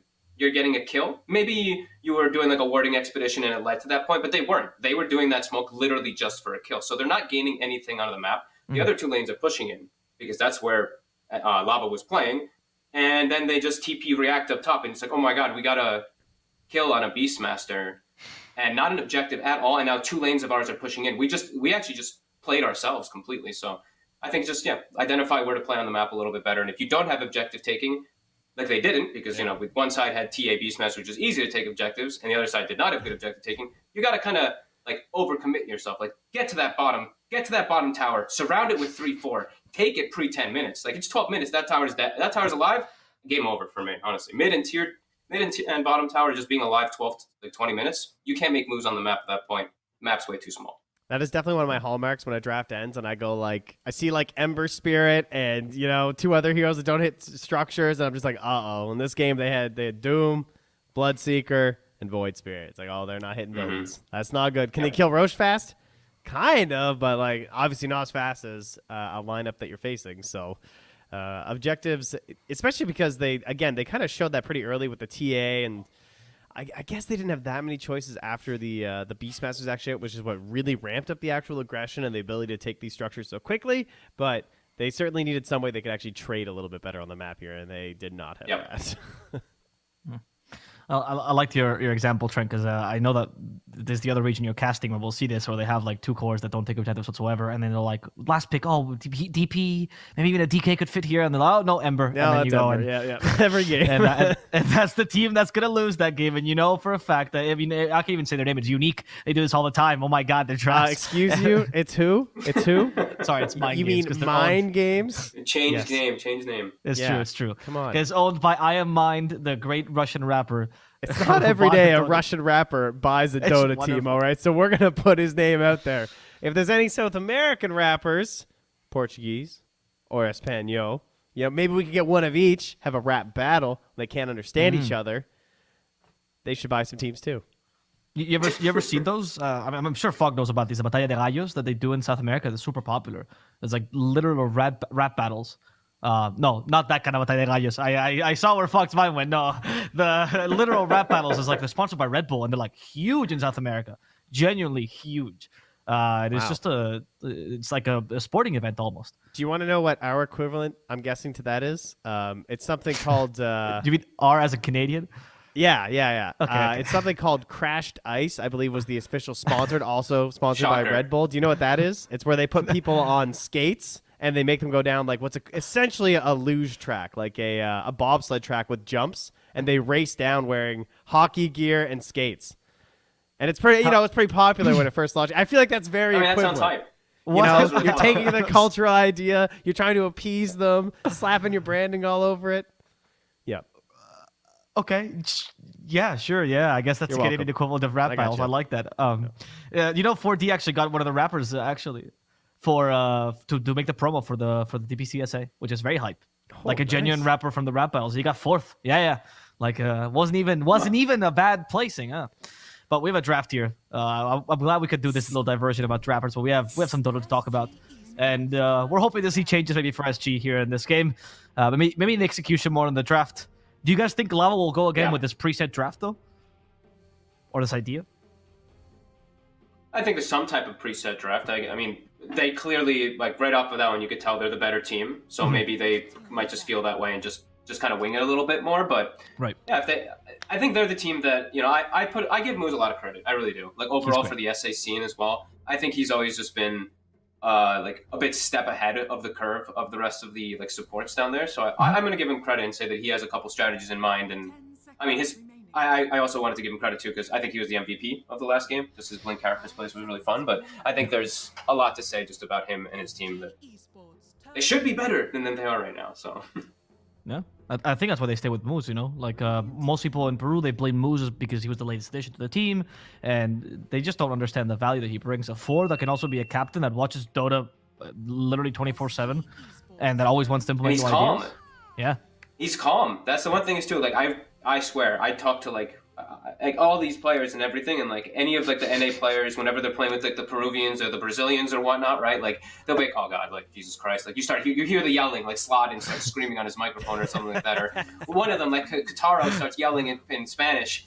Moose is always just like straight to the damn point. Like he's like, "Shut up! Like we're doing this. Smoke. 5 words." Like dude, this guy's always like just very focused on the game. So. Yeah, that's true. Good praise for Moose. I think he suits Wu's playstyle as well. I don't think he's a yeller either, from my experience with him. I don't know if in pubs he's different. Leo, unfortunately, though, is 100% a yeller, so we're going to see if he gets to yell victory this game. Yeah, everyone knows him. Yeah, he's the terror of NA pubs, I've heard. Mm-hmm. Okay, so this, Mars, super OP hero, still, IMO. I think that hero just does too much, does everything you want in a draft. He also ends up being like a pseudo carry, like anti-carry. I think this hero still does too much. Probably going to get nerfed significantly at some point soon again. I mean, he keeps losing a lot. Like, his stats are always bad, which I think is very interesting. But he's about first Mars. pick. Yeah, right? but like it's true, but he is first. Yeah. But even in like pubs, though, I mean, like even his like pub win rate is always so low. It's always like 45% or lower. People are so bad in I don't know pubs. what it is. Yeah, I think people are just like really bad with the or just don't farm enough. But like I swear, whenever I watch like the high rank games, I'm like, all right, overwhelming blink, satanic. Like this guy is literally your one position from the offlane now. True. It's there's pretty disgusting. There's actually a stat for like how often you play a hero and how well you do with it in pro stuff. That's tracked on Spectral by a good friend of the show, Lee. Who's at TI doing stats, and it's always very interesting to see that with heroes. I feel like Mars probably has a good, like, it's like you hit the spears, you win the game, shoot arrow, hit arrow, win game, that kind of stuff definitely applies to Mars, and he's kind of like one of those default ones that offlaners go for, I think, when like, oh, I got to play offlane for my role queue, guess I'll pick Mars, and they just miss all their spears. That's a good point. It's probably tanking his win rate. I think that's actually probably the best point. It's just like the hero does so much, so everybody wants to play it. But the masters, the Mars masters, are like they're just machines. Because that I think that Zai clip that everybody was talking about the other day was one that comes to mind. It's like he drops the ult down just to block the carry from getting through. Then he halberds him at the last second. Then he puts the shield up, absorbs hits. There's so many little things you can do inside of fights that separates the best from not so good on the Mars. Yeah, that's true. Most people just think of it literally. You have to spear into your arena or you lose the fight.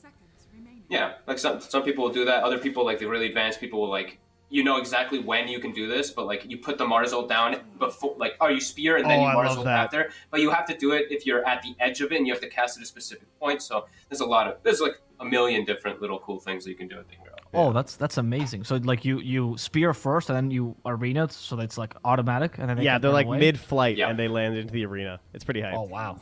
It has to be done from like a exact point. You can't always consistently. Yeah, it like used to be easier. If you're in the middle, you can't do it. But if you cast the like, I think you understand the way I'm saying. If you like cast it so that the positioning of the first wall is behind you, and then it's furthest away, you can actually latch them. Well, that's hype. I want to see that. I don't know if SG is going to run that, but it's going to be able to do that. But it is a solid hero, solid combo of Mars and Dark Willow. Liquid at the forefront of this combo back in the olden days, now being one of the most popular ones. But Snapfire Axe, something that actually, Trent, you've been seeing a lot in the EEU. They love the Axe there, and the Snapfire is a popular pairing with it as well. Yeah, I feel like I have faith in Melee's Axe, and that's about it. That's true. Anyone else I'm a little out on. The hero Frank's is not gotten to see much quite Axe, risky. Actually, I haven't gotten to see too much of it, so I'm curious what you've seen. I mean, it's just like, I think he reminds me as a lot like Mars. I think he is a bit of a replacement hero in some regard, where like you can get some pressure on the lane, and then you're the one who just tries to start fights in the mid game. And obviously, you're a much shorter cooldown than Arena, so that's great. but it's also generally a little bit harder to execute. It doesn't like, let's say you hit the call. How do you survive as Axe? Like, Arena gives you a buffer and a barrier for you to actually like perform this gank and this kill, but Axe opens up way more saving heroes. Like, even just something simple as a Terrorize, much easier for the Willow to be in range. You can itemize against Axe very easily with the Yules too. So overall, I would say the hero hasn't been particularly amazing to me. I feel like the players just make it work with good initiations, but I don't have the faith. Okay.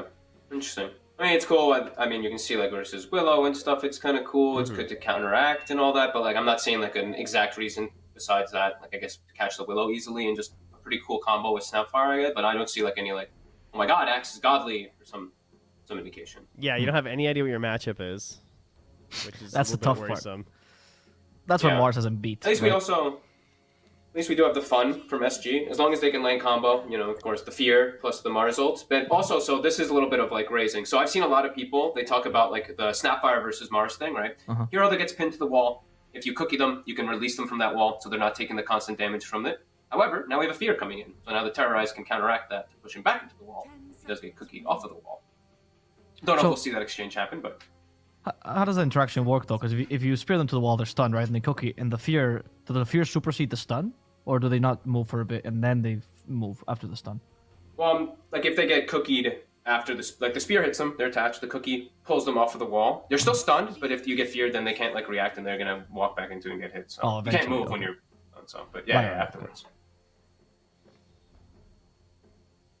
I was just looking up the numbers across the entire DPC. Both divisions, there's actually only been 9 Axe picks. Not a popular hero. I was like going region by region. I'm just like, oh, there's just like none in some region? places. What region is the most popular? Is it EU?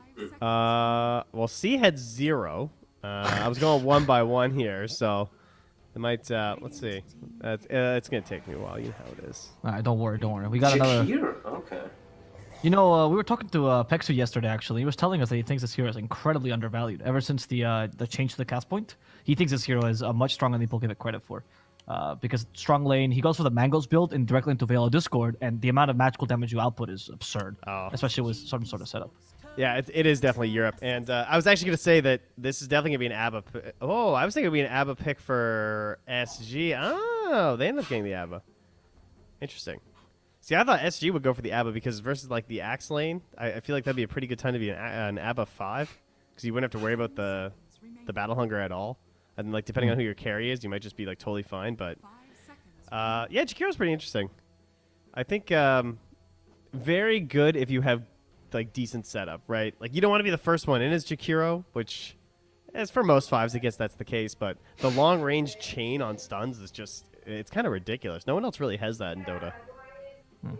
Yeah, I think we've said it like even for quite a long time. Even before the buffs, people have always been like hoping the Jakiro, but for some reason he's still not seeing the games that I've seen, at least in high game, like high tier, high ranked and stuff like that. Every time there's a Jakiro, there's a Rubik on the other side, and Jakiro looks miserable because you're playing versus Rubik. That's true. Yeah. But I mean that's not going to happen in this game. So the Jakiro should shine, and they pick the TA into it, so that damage over time will be decent. There's an Abaddon to removed most of it, but okay. I've seen a couple Jakiro games I got to cast, and one thing that I've liked is when they have poor objective takers is even just rushing the liquid fire. Yeah. It's still completely viable. Like obviously, I do prefer Ice Path, like getting as many points. It reminds me a lot of Disruptor, where I think like you only want to put as many points into Dual Breath as you kind of need to. Like the second value point's really nice, and obviously it does well in the laning stage. And then you're kind of hoping to get as many points in Ice Path as you can. But then there's just this side piece of the liquid fire, and you're just like, could we knock down this tower if I just like start putting points in it? Like, could we get their tier 1 mid and top if I have 4 points in liquid fire? And I was definitely a doubter until I got to cast a couple of games where Jakiros were actually taking the points early, and it was clearly working. So I think that if they get to that point in the draft, it might be something valuable for SG. I feel like Jakiro's been, at least in skill build, I feel like he's been like, I don't think you can really vary too much. You can vary in your liquid fire points, like how much, if you want to max, if you want to get your 4th point, or if you want to have that like 4th point in Ice Path. But if I ever see like the 3rd point in Dual Breath and it's not a core Jakiro, I am furious. Yeah. Like you get 2 points. You don't need. You're wasting your potential. Like 2-1-1, 99% of the time. I feel like. I mean, sure, maybe 2-0-2 in some situations, but I feel like even like holding a skill point for Ice Path for someone TPing out of lane, there's just always a situation I feel like it happens. So. Okay, Razor. That's More lane dominance. That's the hero. Oh, the patch? Yeah, I would say so. It seems to That's- be. Seems to that's be what scary, everyone's though. all up to. Well, you know why, right? No, tell me. What I have theory crafted, because this was pre-TI. Me and AOI talked about some of this stuff. It's like, what's the 2 best items in the game? Oh, dude, okay. I was on this, I swear, I've been Ready? on Are you this for ready? Yeah, so you know, long. right? Okay. Anyway. BKB and Refresher. Yeah, dude. And Razor Okay. is the absolute best BKB Refresher carrier in the game. That's true. So I think that's what I've been seeing most of the games. Every game I see Razor played, either by OG or even from like Arteezy, let's say from TI, it's that BKB Refresher, and it's just so damn hard to fight into him. Yeah, it really is. Like, I think just Refresher itself is the least explored item in Dota. Just been something I've been like thinking about a lot over the past year. Because I feel like there's going to be some other hero that's going to pop up like this year. We're going to be like, because like Refresher keeps getting slowly better and better. They're like reducing the costs and stuff. So inevitably these heroes will start to filter out. But I feel like by the end of this year, there's going to be another hero that just like builds Refresher super early, kind of like Refresher does. And we're going to be like, well, yeah, obviously you do that on this hero. But even for Razor, that hasn't always been the case, you know?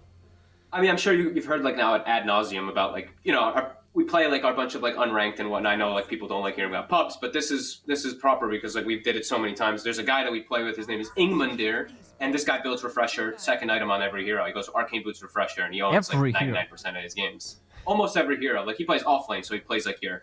Sometimes it's horrible, you know, so, like it's an axe with that, so it's pretty bad. But like he plays like your pucks, your spellcasters, your tidehunters. So it's like, of course that's gonna be good, right? Yeah. So, Oh. I've seen a good friend doing. I don't know if he's ruining his Immortal games with it, but he's doing the Lena Shard Refresher, and it's surprisingly strong. Oh, I'm Mr. just V? like, yeah, yeah. he made a whole post Has on he that. ruined Yeah, some of it's your like, games too? yeah. No, I thought the Okay, post so- was legit, but anyway. Last Wait, pick, he made a Pango. post?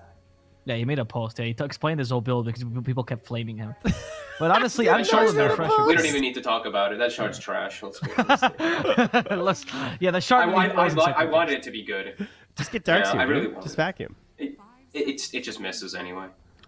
So- Somehow you timed it right before the vacuum hit, and you missed every single one. Hey, why do we have Axe and Pango in the same lineup, guys? Yeah, Is that a I'm mid so Leo style Pango? Let's go. That's wild. Yeah. okay. This is a really bizarre draft. All right, if you switch these drafts, I'm definitely going SG. You know, like, Wait. sorry, If you switch these drafts? yeah, never What? mind. If I was blind picking, I would go for SG's draft. I feel like. Oh, Same. okay, I okay, like okay. SGs. All right. There's very limited. That's a last pick storm into Kiss a Mortimer cookie stun or a Pango roll stun or an axe call. It's really limited for them to actually catch this storm. He should have a really free game. Can Lava though outskill them like we saw last game? Though, is this the kind of lineup that if you execute better than your enemy, it's solid enough, or is it just it's too much of an outdraft? I would like to see them get some vision of their jungle and their triangle, and maybe do a little bit of invading with some arenas and some Eye of the Storms. And I feel like SG might be able to do it. Okay, But I if like they're too this. passive, they lose. Are you a believer? Yeah, I for think it? I think they could still fall deficit to the same situation that happened last time. I see TA, I see Shredder, and I see Lucky Shot. So Roche is going to be something they have to keep on their menu because I think same thing could still happen. I think it could just be like 30-minute death ball kind of thing that comes out. But they have much better responses, and I do think, I mean, I give SG a favor this time based off the draft, based off the teams. No, but Yeah, but for draft, SG's got it. That's what we're thinking.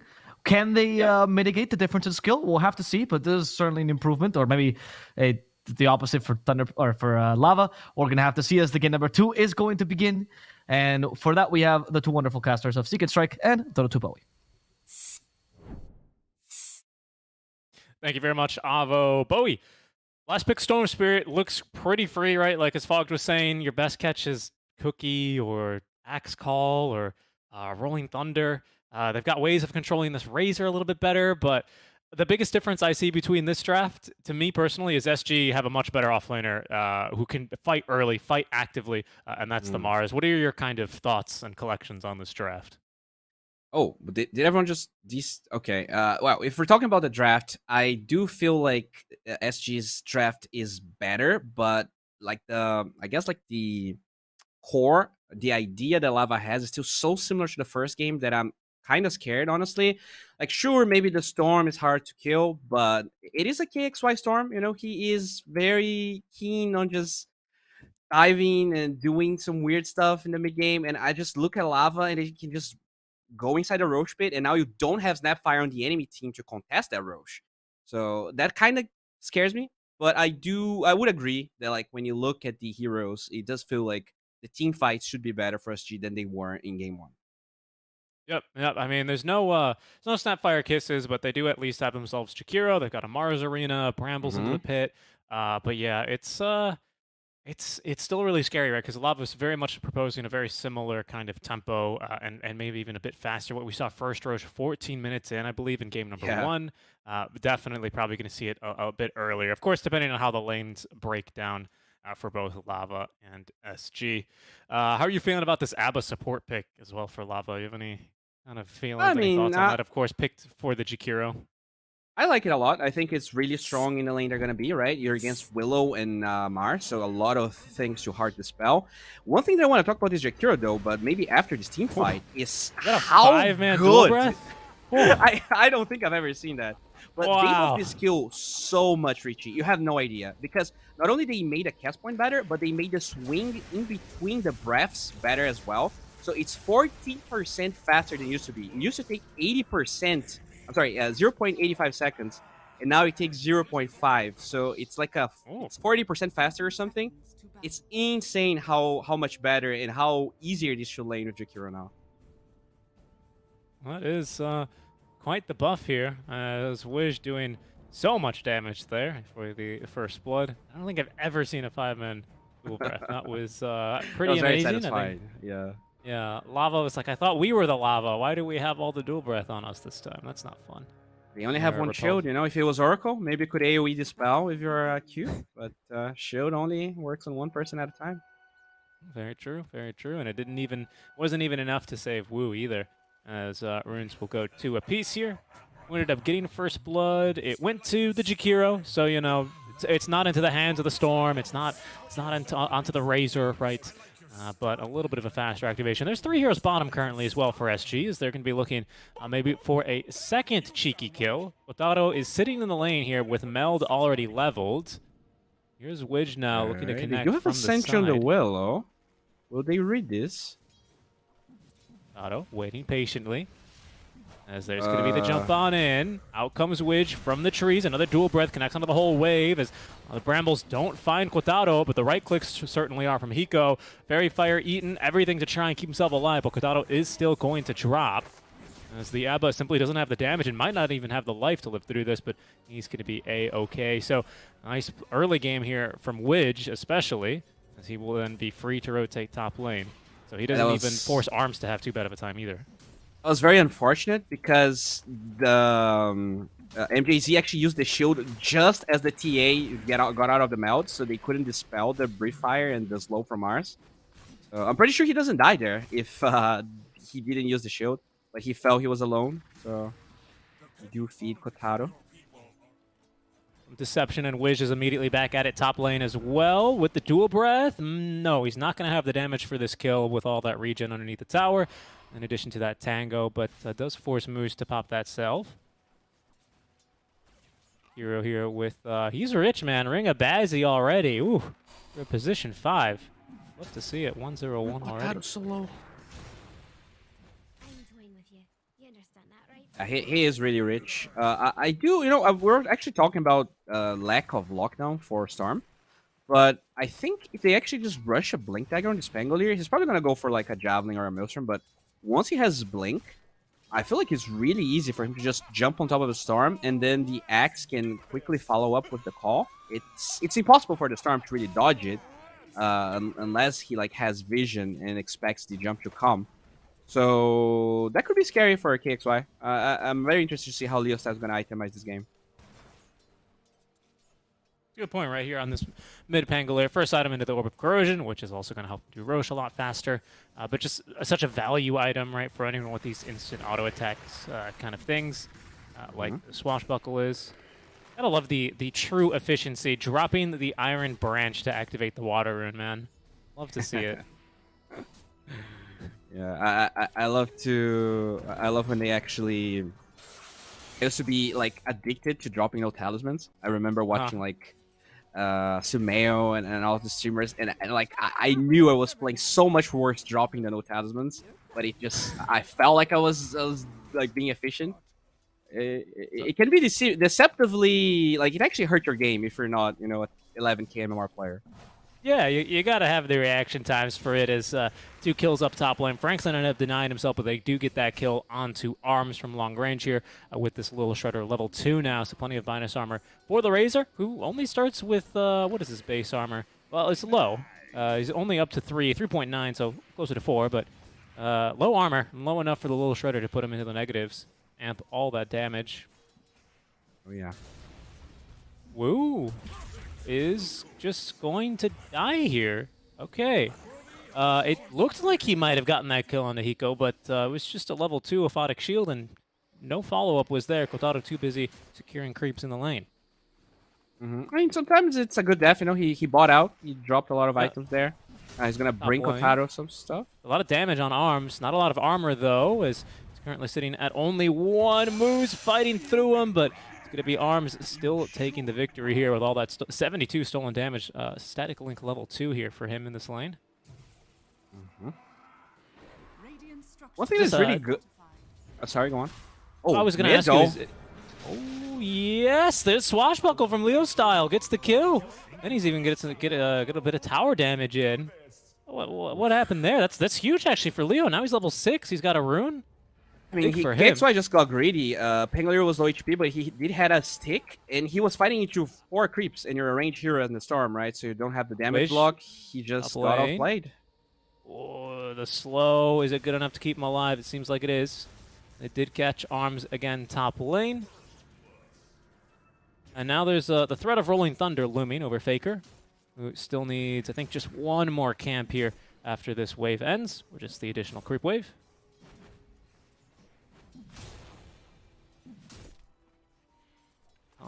I was going to ask, especially because now there's been a lot of deaths in this top lane.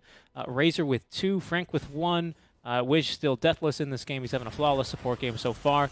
But it seems like SG are playing this very aggressively. They think this is a kill lane here with the Razor now. 2 points in the plasma field, 2 points in the link. Because I've seen a lot of Razors, when the lane's a little bit more difficult for them, kind of prioritize the plasma field just to secure CS and make sure that they're not going to be totally denied of XP and last hits. Do you agree? Like with this Jakiro build, now 2-1-1 as Fogged recommended, is this a kill lane even against the tanky axe and the Snapfire? So here comes Faker. It's definitely a kill lane. Maybe this answers the question. Ice Path is ready as Moose is going to snipe the courier there of Faker that had the gloves of haste on them, though. I mean, it is a kill lane, but I think the hard part about this lane is that you have 2 strength cores, right? So even though you have a kill lane, at the same time, they're super tanky. Even when they rotate the storm, they don't get the axe kill. So maybe they just got you baited into their tankiness. Yep, there's probably going to be a kill mid lane. Making a lot of space here. This is at least Wish, but or LTH, pardon me, but he's still going to drop top lane. Where we look, there's been a link here, 72 damage here yet again. And last auto attack will secure the kill. Leo Style, though, with the Rolling Thunder here. No mana here on the Storm Spirit as he actually jumps over the rock. I thought he was going to bounce off of that. Faker is going to get fed a mango here. He's got a little bit of mana now to zip underneath the tower. The Axe Call is going to find Arms. And Frank, he wants to go for this kill. Slowed by the Plasma Field, he will not pursue up the high ground. That was weird. Why did Leo make that jump there? I thought he was going to just bounce and get that kill. Yeah. Can you not bonk off that rock? Yeah, you can. I think he just misclicked. It was... Okay. Maybe he was scared that the storm would just use the rock to kind of protect himself as well. But it definitely felt a little weird. He was out of mana, though, because if he did have mana for the Swashbuckle at the end, he would have gotten the kill. Right. But unfortunately... Unlucky for Leo Style. Still gets something for his troubles there top. Storm level 6, though, is going to be a little bit more difficult to catch. Like you said, until Leo gets this instant sort of initiation, the Blink Dagger, for example, he's not going to be able to reliably get that catch. Bot lane, though, Kotaro's having a pretty decent time, 42-6. Not really stopping the Mars from farming that much either, so Hiko as well doing a pretty decent job, I believe. Yes, is going for this armlet build, so has the Helm of the Iron Will already, and that'll help him lane a bit longer versus the TA. Yeah. I hope they kind of activate Hiko a little bit more this game. It felt like he had a really good game in the with the Doom, but they were never really rotating to his lane. And once again, they had Storm top in this game. I mean, did they just lose middle? They did, yeah. Leo Style just walks up and takes down the tower. That's And not now he's good. going a bit deep here, perhaps. Ice Path is going to find him. Swashbuckle into the trees, but they're going to... Oh, Leo, okay, he thought he was going to die. Canceled the Rolling Thunder, probably still for the best. The Photic Shield only kept him alive a little bit longer. I think the auto attacks were more than enough damage there. Down he goes. But yeah, he just straight up walks up and just demolishes the tower with a single blow. This is terrible. Like losing your mid tower at 8 minutes when you didn't trade anything for it is just it's almost unacceptable. I don't know. I really feel like Hiko. I mean, he's now trying to rotate, which I don't disagree. I don't dislike. But I feel like they could kill that TA bottom, and they're still trying to rotate top for some reason. Yeah, they just really don't want Frank to have a game here. He's got a Vanguard online, so he's pretty tanky. There's a lot of magic damage, and now a lot of damage stolen over from Arms. He's also got this Eye of the Storm active. That'll be enough damage to get the kill there. Leo Style, this time he's going to bonk off the rock. Not needed for the kill onto Arms, though, as Moose is going to have the damage. A nice little juke out from Hiko, so the Macropyre placed down in the midst of this fight here for a little bit more damage. Spear does not actually end up pinning Leo, but it does force him away from the fight and allows Faker to easily pick off Moose as the long distance zip into the river, into the vortex. There's going to be the Aphotic Shield to at least dispel the stun, and Leo up to the high ground will live. Gonna have to be Wish dying in his place. He could deny himself to Roche. He's gonna try. There's not a lot of mana here for the rest of us. She goes, oh, they find a tree, and they're gonna get it to kill. Frank, he's running in. He wants the dunk. The call will secure it. Roche will return to his normal sentry duties. He's just gonna stand there. That was awesome. Okay, but yeah, I just feel like Otaru's having a free game right now. And sure, they got the better end of that fight as SG, but I just feel like you have this draft that is terrible at taking towers, and you're not really setting up your team to be able to take them. You're just giving Kotaru a free game, and you're getting a couple of kills. But like, look at Arms. He has 3 deaths right now, and this is not a hero that's gonna recover too easily. Okay, maybe It's an arena in 7 seconds. Yep. Oh, they spear him. Okay, not a bad spear, but the kisses here for Hiko. He's not going anywhere, but straight back to the fountain. Arena is out, and that will isolate Kotaro. Oh, but the cookie jumps him over the walls here, and Arms is blasted back. Down he goes. Kotaro with the double kill. As SG Esports, they try to get the kill here, but the cooldowns weren't all there. The heroes weren't all there, and Lava reinforced with strength. They might even push for this tower with the wagon here, it looks like. And they just get the storm. Look at where Leo killed him. He killed him behind the top tier 2 tower. They haven't even gotten the top tier 1 yet. All right, let's look back down bottom where Moose is going to die, unfortunately for him. Arms has respawned now. Kotaro has got the meld and some fresh refraction charges here to work with. The trap as well will slow his pursuers. Wish at the ready, though. I think whiffs the dual breath. Oh, he got him with only, I think, well, it doesn't matter for too long because Wish is going to have him for the dispel. But you can actually miss one or both of, you can hit one dual breath and miss the other, which is kind of interesting. Yeah, you can. That's what happened there. Oh, stun. He's going to enter, or the spear, I suppose, is going to interrupt Kotaro's TP. It's a bit of a dangerous position for him to be in. There's 4 enemy heroes down bottom. There's Moose now joining here, as Wish is going to go down to the damage from Kotaro. The second spear is going to miss, but it's not needed here, as LTH has got plenty of damage with Bedlam. Leo Styles now going to show up. Doesn't have the Rolling Thunder, though. Used it for the kill onto the Storm, but honestly, they don't need it. There's just so much damage, and the minus armor onto the Razor is going to end up just dropping him. This is a safe lane Razor. He's 2-5-4 now. This can't be good. Yep, it is not good. And all this time, Frank has been hitting the tier 1 tower for like 2.5 minutes. He never rotated. He's just having this free game. And the carry from SG is just struggling so much. I mean, it feels like a lot of times they try to give KXY this carry role, but it can't be dying as much as Arms is. Like, you're just going to be a non-factor. This hero just doesn't play from behind at all. And, I mean, look at his item progression. Yeah, just having the Falcon Blade online. Straight into the BKB, of course, which is normal for this hero after the treads. And the one Falcon Blade. Frank Carefully here. This is very similar to that previous rotation they made in game 1, where they overextended and had 2 TPs. They're going to try for it. There's no ice path because they use it to an attempt to de-ward. Frank, you're tanky, but not that tanky. Down he goes. Just maybe underestimated the amount of magic burst that they had. Storm TP bottom. Go. Okay, Moose is going to be pinned to the walls of the arena and killed off after a nice zip from Faker. Nicely done. Okay. I mean, Faker is getting bigger, but I don't feel like he can just solo carry this game. So it's going to be on Hiko to also get a really, really good game, because Arms is right now, he's not a carry. I mean, he's farming some stacks, but this hero, I mean, I understand this hero is really good, but he's just, you can't really have these early games. It's really hard to come back. Right, he's got his activation conditions, and currently they're not being met, not being Wait, satisfied. Midas. I guess that's the way. Yeah, okay, that's not bad. The recovery Midas, I like it. It's better than a, I forgot what we saw earlier. We saw a different recovery item in NA that did not really work out too well. Or was it? No, it wasn't. It was YSTU. Gork decided to build something other than the Midas. I don't remember what it was. Was it Maelstrom? I always see him going Maelstrom just because of the the theme of lightning. But Could be. sure. Actually, maybe it was. Maybe it was. I'm not sure. There's a He does joke a lot about it in his breaking stream. out. I'm not really sure. It wasn't. It didn't end up working for him, unfortunately. Okay, they will at least be able to find LTH. However, with the call, gonna get Frank a bit closer here to this Blink Dagger.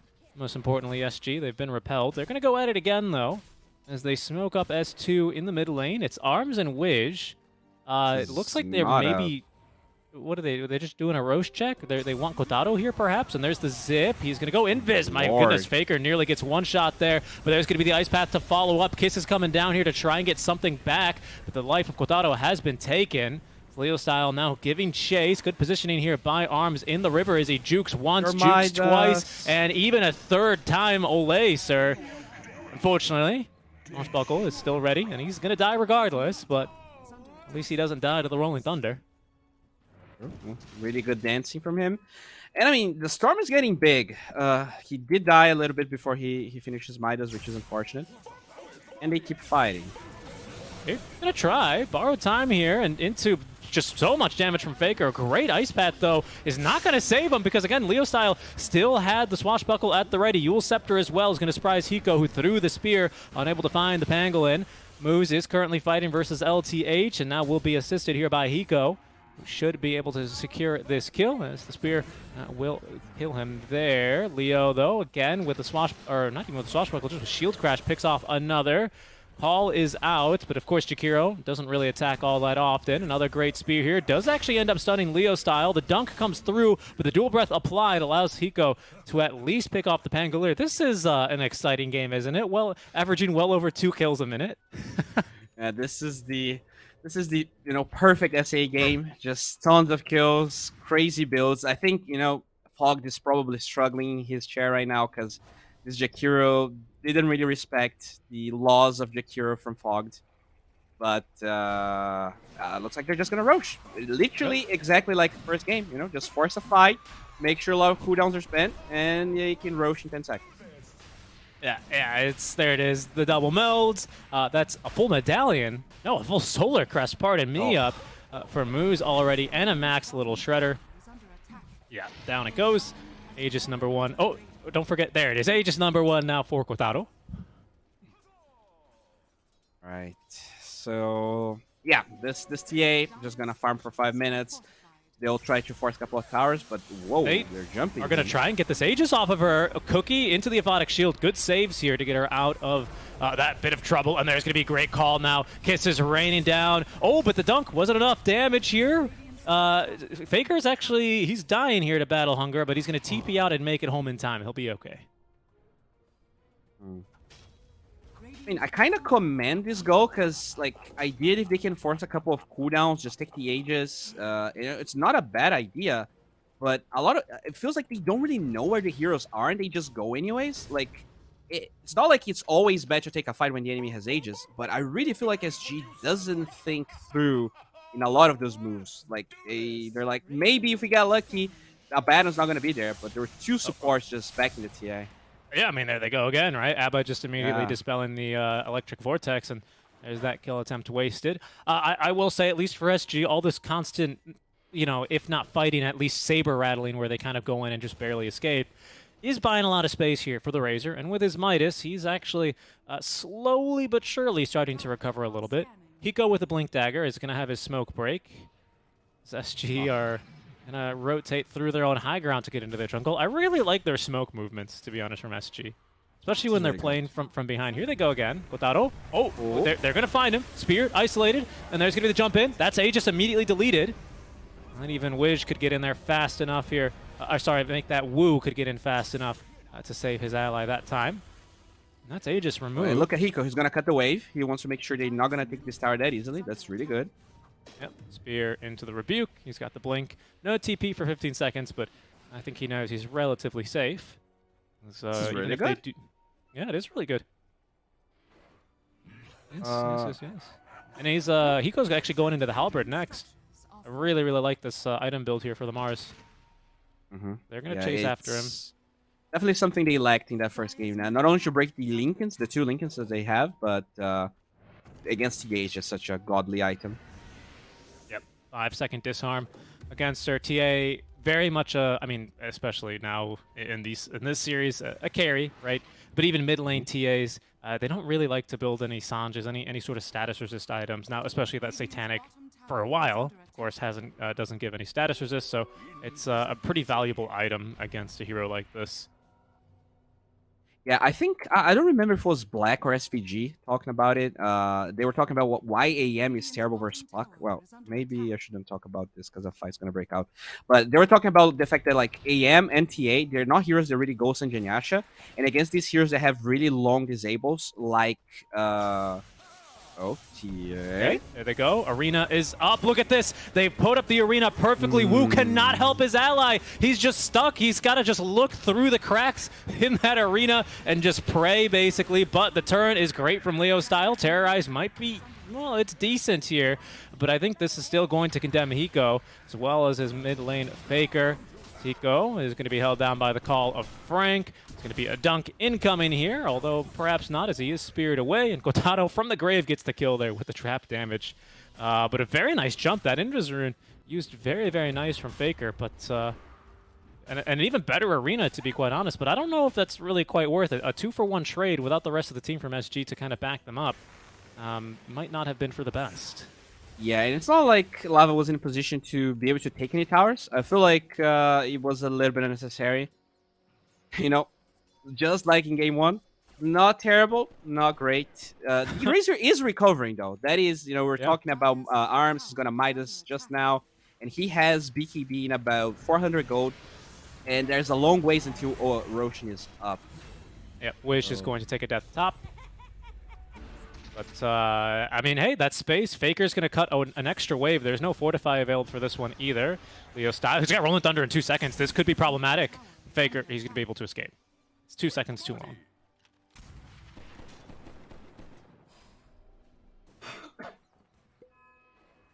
Yeah, this Razor, he's nearly fully recovered. Going into Satanic next, he's got the BKB on the way. We're about to be in the second Roshan, fighting window where teams look to just kind of set up vision and position themselves defensively in case enemies make a mistake. It seems like Lava, they're not going to be too happy without at least getting a tier 2 tower. They've got a lot of great vision right now, but of course, while SG hold this outpost, and while you have some heroes that are pretty decent with buyback, especially the Storm, a Roche fight still seems a little bit scary for them without having complete control here of the jungle. I just dislike the fact that they are not really, like, they see Lava grouped up. Uh-oh, Jakiro. Yep, he's going to go down. It's kind of they're not really a difficult pressuring task. middle at all. Like, even though they see everyone there, and there's not really, like, one hero that can TP and totally punish SG, they're not really even willing to pressure this mid-tier 1. And I think this is their draft, first of all, but it's also the way they play the map is kind of weird. Just always playing top, not forcing towers as much as I think they should. I think it slows down their game a lot. They do really like fighting around the top kind of area. Lava are more than happy to placate them, though, especially with how many kills they've gotten here now. And with that tier 2 tower down, they capture the outpost, and Roche, if he spawns soon here, should be, again, a very quick affair for Lava. And now TA with the eggs. Arms is going to show off his fresh BKB. He's not scared. He's got BKB now. You can't insta-kill me. It's illegal. Oh, style. Who is he found here? Looks like the Willow for now. Faker, though, is going to make a different jump in this fight as taunted up and eating these kisses is going to be Arms, but only temporarily, as now in trouble is going to be Moose. They will be able to take him down. They keep Wu as well alive inside the Mars arena. Arms is going to just take all the damage off of him with the rest of the BKB, but unfortunately, the Axe Taunt is going to stop the TP away from Faker. Leo Style up to the high ground. Is actually Faker still going to be able to turn and fight through this one just with whatever mana he's got left. That is going to be a fantastic fight here for SG Esports as they pick off 3. It's before this Roche window. He can't respawn for at least another minute, but it does allow them to regain control of their jungle finally. Dude, we just so patient with his macropyres. Like, it's been a long time since I've played Jakiro, but I always remember just like, all right, I'm a Jakiro, I'm a 5, I'm just going to throw my spells and hope he does something. But he actually held onto that macropyre for a long time, and he does so much damage. He like solo... zone 3 cores by himself there. It was incredible how much damage this hero can output. Yeah, the Shakira Shard as well is fantastic. He's got it purchased now, this Liquid Frost. He's got a Veil of Discord. My goodness. Oh, and he's got this Nether Shawl as well, right? So all this Spell Amp really coming in handy for these fights. And of course, Veil synergizes beautifully with your Storm Spirit, with your Willow. It's really a fantastic item, this game. Veil's one of these items that not every single hero can kind of just purchase, though. It's kind of in a weird spot. There's Hiko, makes a jump in. They catch Leo Style. He's going to be chain stunned. Good save here from the Abba. Is going to allow him at least to get off the roll up. They need a little bit more damage here. Just another right click would do it. As the Storm is going to zip into a bonk there. A blink away. Is he going to try and TP? No way. Leo, he goes into the tower, and unfortunately that's going to be just enough damage to kill him. So, actually, I was talking about something and I forgot in the middle of it, but the reason Halberd is so good versus TA is that she's also not a Sanjin Yasha hero. So, not having that status resistance is the same reason why Doom was really good versus TA in that game. And you need the link. Oh, they do find a Willow. It's no time for analysis, Bowie. We're fighting again. Yeah. Faker is jumping in on the Moose. Ain't no time for that. Oh, there's a fight middle as well, but Frank's out of BKB, but no damage here to speak of, as Arms has just taken all of it. SG, they can't chase any further because they still have not taken down this Tier 1 tower, but they're not feeling confident, I suppose. Okay, I thought they were going to go for it, especially with Leo Style dead for a whole minute, no BKB on Axe. They're going to go ahead and just back away. Yeah, like, they have a catapult wave. I'm so confused. The Mars can easily tank the tower. It's crazy how willing they are of like diving triangle and going for these like crazy fights, but the Tier 1 tower, oh no, that's way too scary for us. That's too far. That's too far. Yeah, we'll go into our jungle after we haven't had a ward up there for a couple of minutes against a team that really wants to take our Tier 2. You know, they're heavily incentivized to do that, but no. Tier 1 tower, absolutely not. Oh man. I mean, I guess Leo Style's got buyback, right? Maybe they know that. That could potentially be pretty fatal, but he doesn't have ulti. But who knows? Yeah, it's close. It's close. It's close. Mm-hmm. Yeah, it's 25 minutes. That should be unacceptable, especially considering that they're not like, if this was a 15k goal lead, I could understand, but you know, they're winning those fights. They definitely have the strength to take the tower. But let's see if they can do something. Maybe they're scared of Roshan being up, and if they do force a fight in that mid-tier 1 tower, it is really easy for Lava to just Roche. So after the third time, hopefully SG will ward his Roshan, and instead of forcing a fight unnecessarily, they'll just try and poke once Lava decides to go for it. All right, well, step one has been accomplished there. Not only have they scouted Roche, they have vision up. Wish as well is going to break the smoke. Frank makes the jump on in. Case is immediately coming on down, and there's going to be Faker going to immediately cancel those. It's not enough, though, as they've already lost the Jakiro. Arena is out, and that's going to get the kill onto Frank. Otato's stuck inside here. Well, he's got BKB, so he's not really so much stuck, but he did want to get some damage there onto the Mars, as they do at least force out that borrowed time. Fight number 2 here is going to be breaking out. Storm with his own BKB doesn't really need it quite yet. They pick up a secondary kill here onto Lava. SG, can they do Roche with this space? Doesn't really seem like it. Instead, they want to go for another kill because they've got vision onto Leo style. Another long-range zip from Faker. He's got the spear at the ready. They find a stun, and they get another kill. Arms even dropping the tip here onto Leo style. Okay. All right, and looks like they're going to take the tier 1 tower now. 3 heroes dead, so this is finally not scary. There they go. There we go. All right, this is by far SG's best performance in the whole DPC. This is an actual nicely played game. Yeah. Just, They're looking really strong. Too close, though. Got to be careful. Wait, Frank. Frank? Yeah, he's going to get a big old call on it, too. There's no kisses to follow up on this, but they might not need it. With all this damage onto Arms, Frank looking for the dunk. Unnecessary there. There's Kotaro, closes the door here onto Arms. Down he goes. Secondary call for LTH. Kotaro picks up the second kill, and he's going to look for this second Aegis as well, as there's Arms receiving the tips right on back. Bowie, the caster's curse. How could you have done this to them? You always bad manner after the game's over. That's just how it goes, dude. It's karma. You gotta be so careful. And also, they were not like, I don't think the play was bad. They were not in good positioning. The Razor was way too close than he had to be from the tower, so that's why the call ended. That is going to be then second Roche, Aegis, and the Shard here for Templar Assassin. Has Kotaro? He has bought X Scepter here on the Templar Assassin. Yeah. He has. He's been farming, teleporting. It's really fun. Guess he doesn't really feel that there's a lot of potential. Oh, they forced the BKB, but he doesn't have a TP scroll.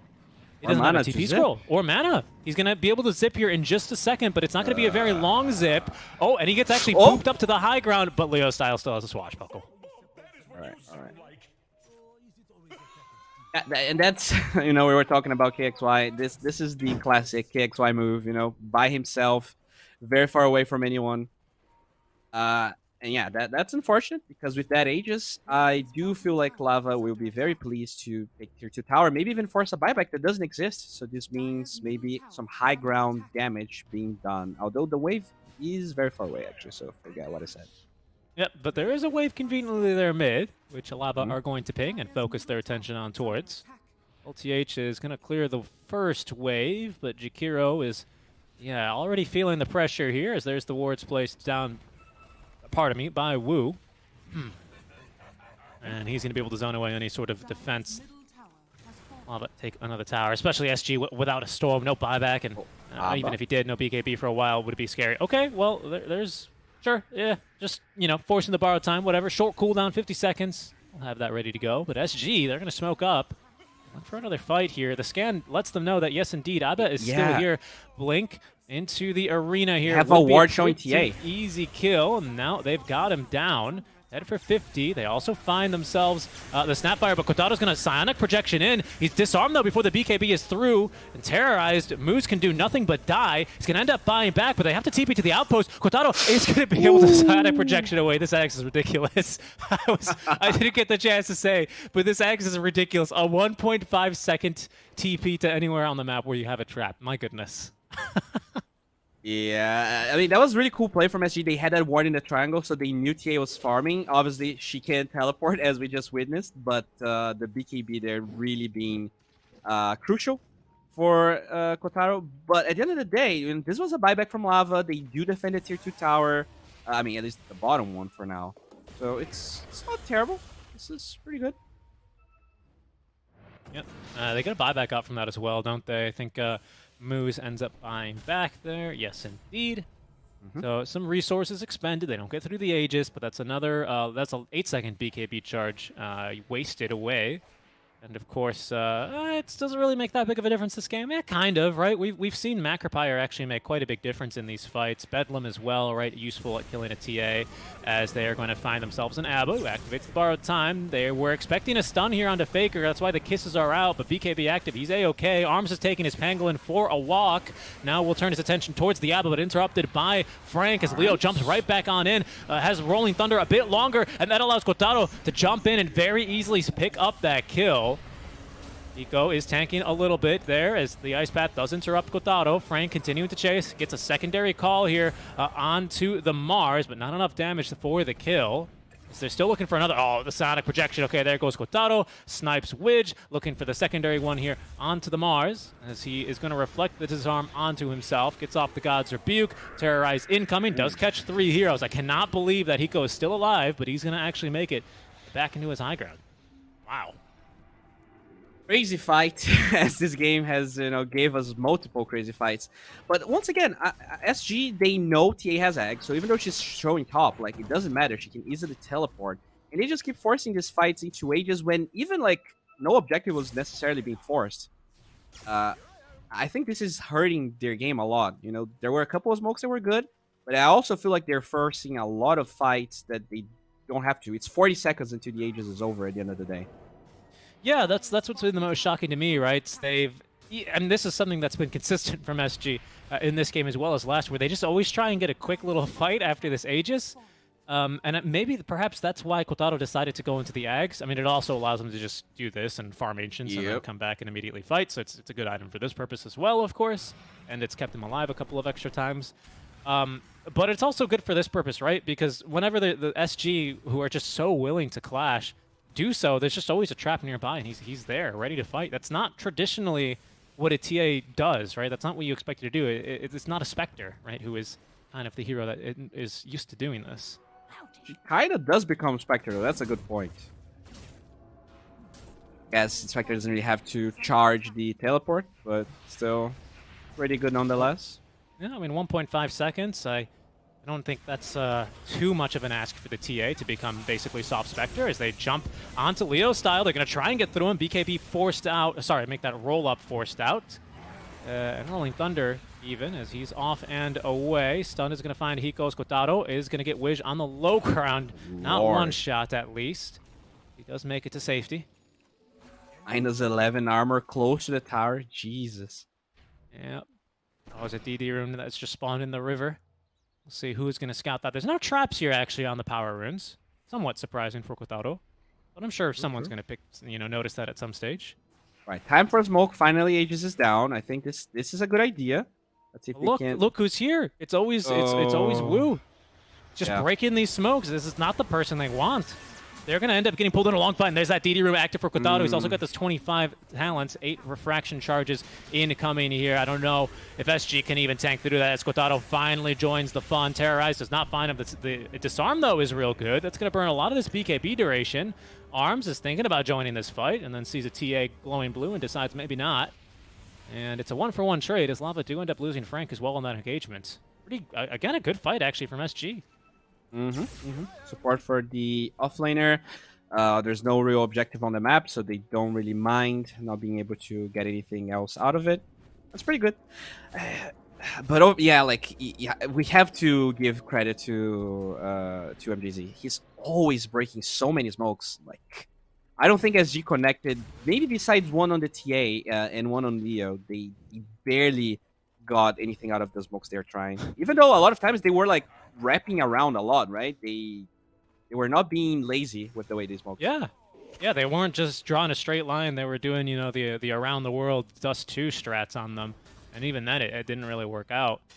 Wu just always in a great position. And again, just being there, kind of just probably reading the map very nicely. Not a whole lot of other things you have to do as a position 5 other than just ward and, kindly ask your carry to not farm all the way next to a tier 3 tower. As they might look for a fight here, there is an incoming Rolling Thunder. Hiko really wants this outpost, and he'll get it, but that's not going to cancel Frank's TP, who's going to hold him down from this fight. Wu as well is tanking the aggro of 4 enemy heroes, but he's not nearly as important as the kill onto the Mars would be, and they're not even going to get the kill onto Wu. Yeah, I feel like Wu, I mean, it's also a little bit of KXY's fault, but he's just spending so much mana trying to proc the curse, the borrow time on Abaddon. He wasted like 50% of his mana, and he barely even procced the ulti there. I feel like playing Storm against these tanky heroes is so hard, and I don't think he's using his mana the best way in some of these fights. I like the Storm Sphere build, though. We haven't really talked too much about the build. No Orchid, of course, this game versus the Abba, but he went in, I think, Kaya Sanj, BKB, and then now Ags Scepter. Pardon me. So he's got this budget black hole on the Electric Vortex. Synergizes really nicely with his 25 into the macro. Yeah, but there's so many refraction charges on this TA. There you go. They finally got through those 14, 15 charges, but now she's got plenty more to play with. At least you have a Jakiro who's just free to do this. Silenced up, though. Frank is going to make the jump. They are going to go in the meantime here onto Kotaro now that they're free there. They've gotten through. No, they haven't gotten through refraction charges. And there's still a BKB for Kotaro as getting dunked on is going to be Wish. LTH as well is going to fall. Oh, and Leo Style, he's holding down Faker. Gets off the zip, though, as the control wasn't perfect. Arms, he's going to BKB, activate the ulti, and then run away as Leo Style still has some Rolling Thunder left to play with. There's going to be a follow-up stun and the dunk secondarily from Frank. A third now as well onto the Jakiro, who just bought back. Arms is going to buy back as well. It's a great arena here, but they go again onto Wu, and he just activates the borrowed time. Kotaro with his BKB is going to just walk outside of this arena. There's going to be now Moose jumping back with a shard stun as well onto Hiko. He is surrounded and likely picked off here as well. Down he goes. No buyback available for the Mars. And I do believe finally this is, I think, the team fight to end it.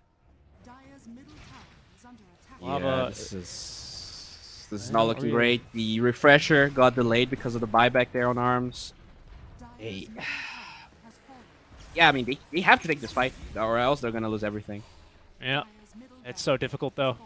No Jakiro in this fight means that, I mean, there's just no way you get through 14 refraction charges. How do you do it? There's just no way. Yeah. I mean, they will have one fight, right? With this Aegis taking, it will be enough time for Hiko to respawn. It's just unfortunate because I felt like SG played maybe the first 10 minutes were not great, but up to 25, 30 minutes, they really did a good job at controlling the map, taking good fights. But they got hasty. I feel like if they were just a little bit more patient, this game was definitely theirs. You know, Arms recovered a lot from the early game that he had. Scary. Yeah, Kotaro, he's just in the base instantly. Jakiro doing a fantastic job at just keeping him down. This 325 attack range talent doing a lot of work. All this dispels, though. I mean, there's still 10 refraction charges. Macrofire's up. They have good control here. Onto Kotaro is there's going to be Faker zipping around the fights. They do proc the borrowed time, but they've lost themselves LTH here already. Leo continuing to roll around. He's going to look for Wish, who force-taps himself underneath the tier 4 towers. Leo will not persist, but Kotaro is going to be speared up back to the high ground where they will get his first life. Arena is erected here for the second, and they're going to stun him immediately. No chance to get off the refraction charges. All the saves in the world are not enough here, Bowie. They take down the Templar Assassin. Leo's continuing to roll around in these fights, gets another stun there to boot.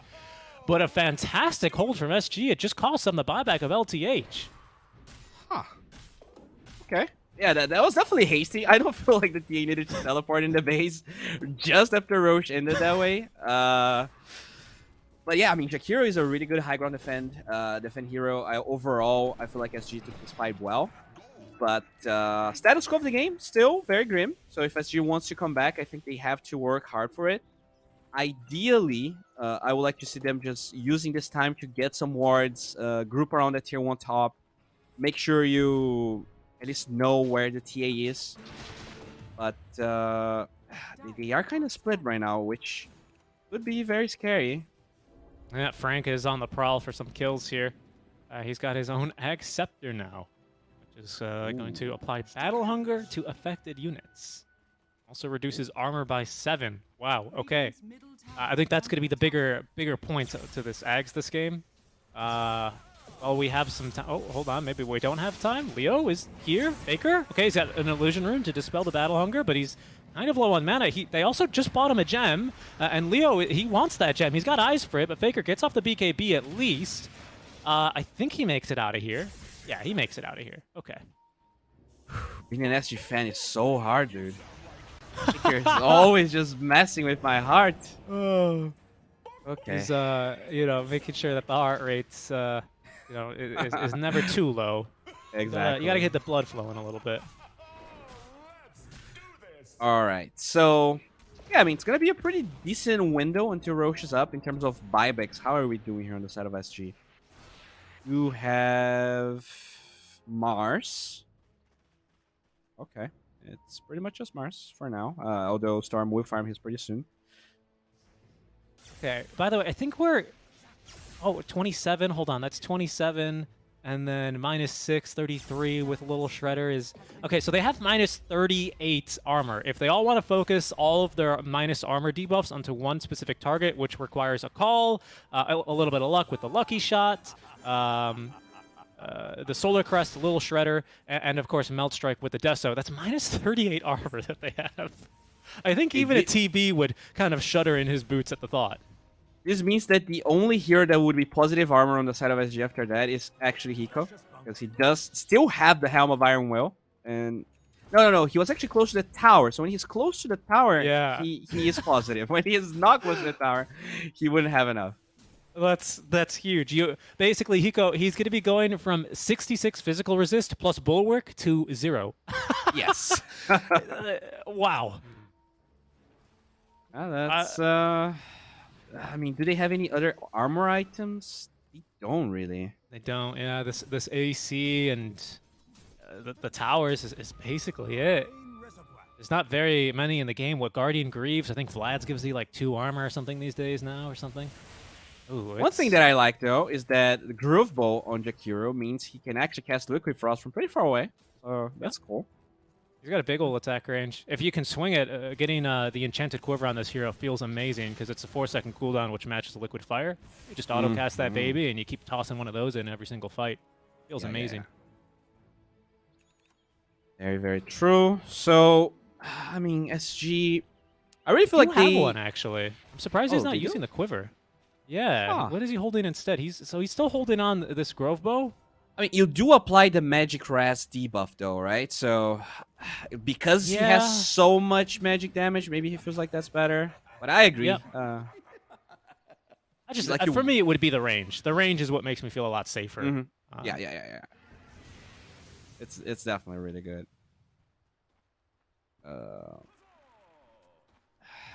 Leo, he almost has BKB online. Well, I'm sorry, BKB. Make that Ag Scepter. So this is going to be a Pango with the 4-way swashbuckle. I guess it's a 2-attack swashbuckle, but with Basher as well, he could be looking for a lot of crowd control here in these fights. My goodness, Lava, they're so rich, though. We have so much money. That's what buybacks usually do to you. That's kind of like your, I guess what the Americans would call... Oh, man, I actually lost the timing of the joke. What's the name of your college... Endowment funds? Yes. You spend so much money, and you know it looks good because you come back and you're like, huh, maybe I have a chance in this dark world. But then you look at the bill, dude, and it's a lot of money that you're lacking. Yeah, I mean, let me take a peek at net worth here. I've had buyback up for the last 10 minutes. My goodness, yeah, this Kotaro is definitely a trust fund baby, born with a silver spoon for sure here. My goodness, he is running out of slots here quite quickly. Going into the famous 7th item here, Refresher. They might be waiting for next Roche, which would be 4th Roshan, so he would be carrying everything. Last time it was the Refresher Shard. Didn't get to see that put to much use last time. But the Ag's Blessing is going to be available, and I think there's only... Maybe that's why Leo's not purchasing his Ag Scepter yet, because he's like, I'll just get it from Roche. Yeah, that's very true. Hiko's smoke breaks. Yeah, they're going to get... again, it's just Wu, though. That's not who you want. Kisses are coming down as well, so Hiko gets a 4-stat from his allies. That'll get him to safety. Rolling Thunder is being channeled, though. It's a big call. It's going to catch 3 heroes. Frank's level 25. He's got the AoE talents, and they got the dunk. Down goes Arms. He BKB'd, though, but he's going to buy back and try and get back into the second fight. They will finally get this kill onto Wu, but Frank is going ham. He's found a second dunk, a second big call. Triggers a couple more buybacks, but Faker, he's down for 80 seconds. There's going to be LTH going down as Faker is now going to buy back a big old zip. He was hoping to try and find Kotaro. Kotaro might make the jump back onto him, though, as with the Shard, he's going to be silenced up. Vortex doesn't find anyone here from Faker as the 4-staff gets moved to a safe place. Now Lava might look to push further. They've got a 5v4 advantage. Will they play it patiently? Roche is up soon, potentially. They're going to call it quits for now. No, they're not. They're going to go to bottom. Yeah, I mean, unfortunate. I think they were lazy with their smoke this time. Mars didn't really have any reason to just jump forward. Once again, they found the Abaddon, and I mean, it's just so easy for Diablo to press R. Just gets out of the spear. And... This could be Megas. Ooh. And it likely is, as they're going to be holding down Heat go. Oh my goodness, this damage. Big old Vortex does catch quite a few heroes. Arm's going to refresh and try and get into this fight here with the double Eye of the Storm active. The Link as well. He's sapping so much damage here as they force Kotaro. They almost get him speared up to the high ground, but they've disarmed him, which is good enough. He's so low to die in here, but still kept alive through the BKB. He's going to turn, and Frank gets the dunk onto Faker. Wish is going to be the last to go. He buys back, but he's all alone. And Lava, they're going to find their first win here of the DPC season with a 2-0 victory over SG Esports. Oof. This was definitely a really good showing from SG for the most part, but I think their drafting really needs some work. They rarely have any ways of getting Roche or any ways of getting towers. I guess they did play a lot of Leshrac in their first series, but they didn't really do well. I think part of that was the IO that they were drafting with the Lesh a lot of times. But like their team fighting is good. Like they do team fight really well. They lane really well. But I think in terms of drafting, it really needs some extra work because it feels like even when they get an advantage, they cannot do anything. They were just like watching the TA farm a lot of the times, and that's just rough. Yeah, I also want to commend Lava, right, because our panel was talking a lot about the confidence and the lack of confidence and, not doing so well at TI and coming here and having a bad start to the season. I think this was an excellent series from them as well. I think it was, if not two, at least one kind of predetermined draft that was easy, simple to play, had a clear win condition, and they executed on it for a 2-0 win. So well played to them as they show that they're the better team today, and they're going to take the series. That's going to do it for you and I, Bowie, for today, as we're all finished up. But you guys should stick around because we're going to throw it over to Avo Plus and the panel to break down the series just a little bit more for you. Thank you, Richie. The panel is back here and hoping to break. Yep. Thank you, Richie. The panel's back here now. The panel can hear me as well.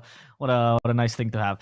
So, guys, we I think we said everything that needed to be said about SG and their issues. So I want to end on maybe a more positive note. I think Bowie already started that a bit. So I'd like to hear from each of you. Starting with you. Something positive you saw about SG. Something you thought like they did pretty well, or a strength that you saw in how they played. For SG, it seems like, how do I spin this positive? Oh, wow. They understand their heroes. I feel like they take the hero that they get individually as players, and they try and achieve the goals of those heroes. And that's why they look good in team fights. Like, I feel like they understand their hero at a very, like, micro individual level. The problems seem to arise, as I go to the negatives, when you actually take in like the team dynamics of Dota, because like if they don't have a hero that does something, they will not do that thing. Like if they don't have a Beastmaster, they're not in that tower. I don't know how else to explain it. It feels like they're just playing these isolated games. But their team fights are good. Okay, that was the most complex praise I ever heard. I regret asking you that question, but good job, Trent. I'm so sorry. Let's go on the other side. Maybe that's easier. No, I want to hear Frog. Tell me some parts about Lava. Something you loved about Lava in this game. Oh, I think that they like you can tell that I feel like anything I say I'm gonna flame a little bit right now on the other side, but I feel like Lava, like all five players, you could see that they.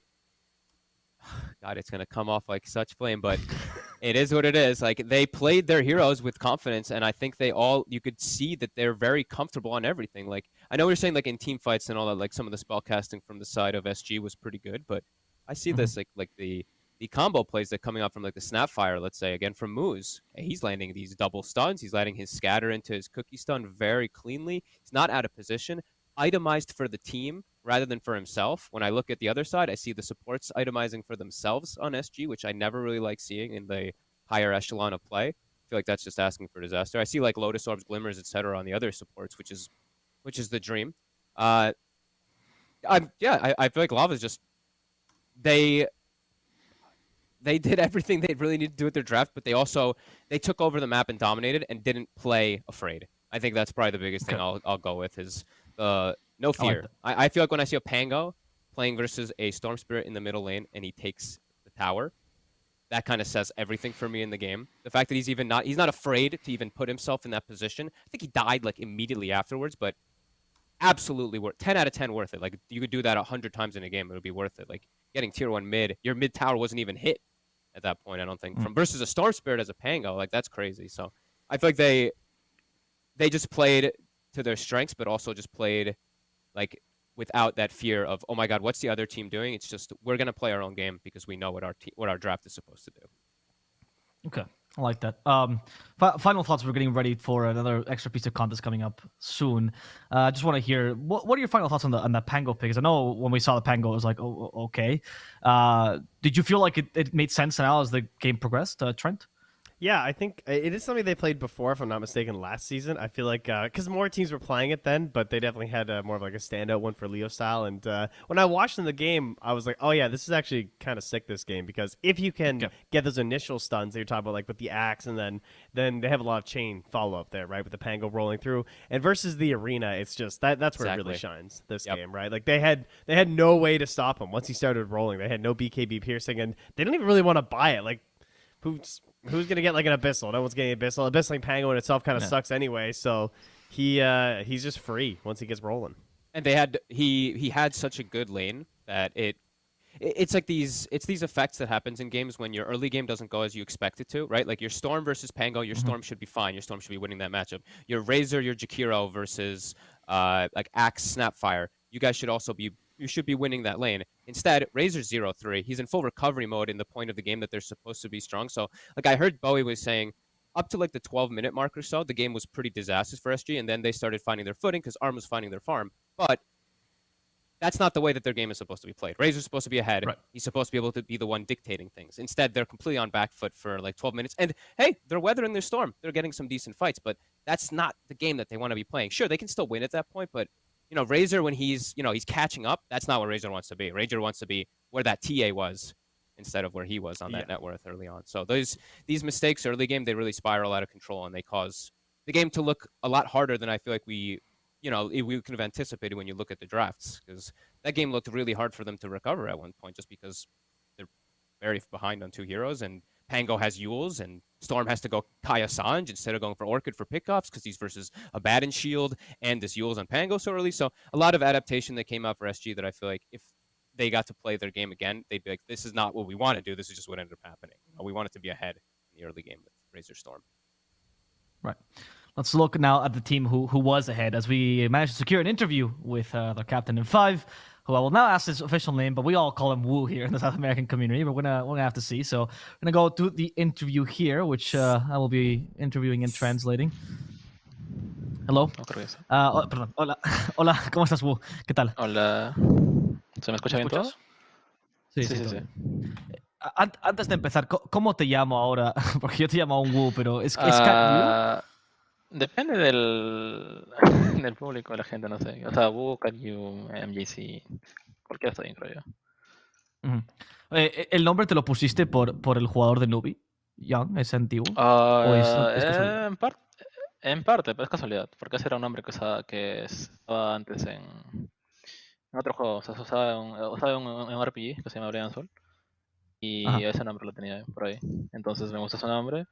Y coincidentemente también hay otro jugador que es parecido a su nombre. Solo que no tiene el lago, creo. De China, sí. So he says that I'll ask about his name really. He says you can call me whatever you want. You can call me Wu, you can call me Cat U, whatever. But he says it's an old name they use in an old role-playing game that yet. And he also knows it's a coincidence that there's also a Cat U player in China, which he considers pretty good. But the reason is just it's an old name that he used to use. So now, as we move on from the hardest question, let's move on to an easier one, which I want to ask about his storyline and like the post TI coming into the DPC. Wu, no sé si me puedes explicar un poco cómo es, o sea, cómo pasa el T para ustedes y cómo llegáis a la conclusión de que debéis manteneros juntos como equipo, porque es una conclusión fuerte, quiero decir, después del T. Sí. No, hablamos todos los 5 juntos. Estuvimos en el cuarto del hotel los 5 juntos. Estuvimos hablando de qué pasó, qué fue lo peor, lo que pasó, cosas buenas, malas, de todo el transcurso que hubo, los meses que practicamos ahí, el resultado. Y planes para el futuro de cada uno, ¿no? De lo que iba a pasar. Y en ese día o esa noche, como que hablamos todos juntos de qué queríamos hacer, de si seguir juntos o qué cambiar y qué cosas cambiar en el día a día, ¿no?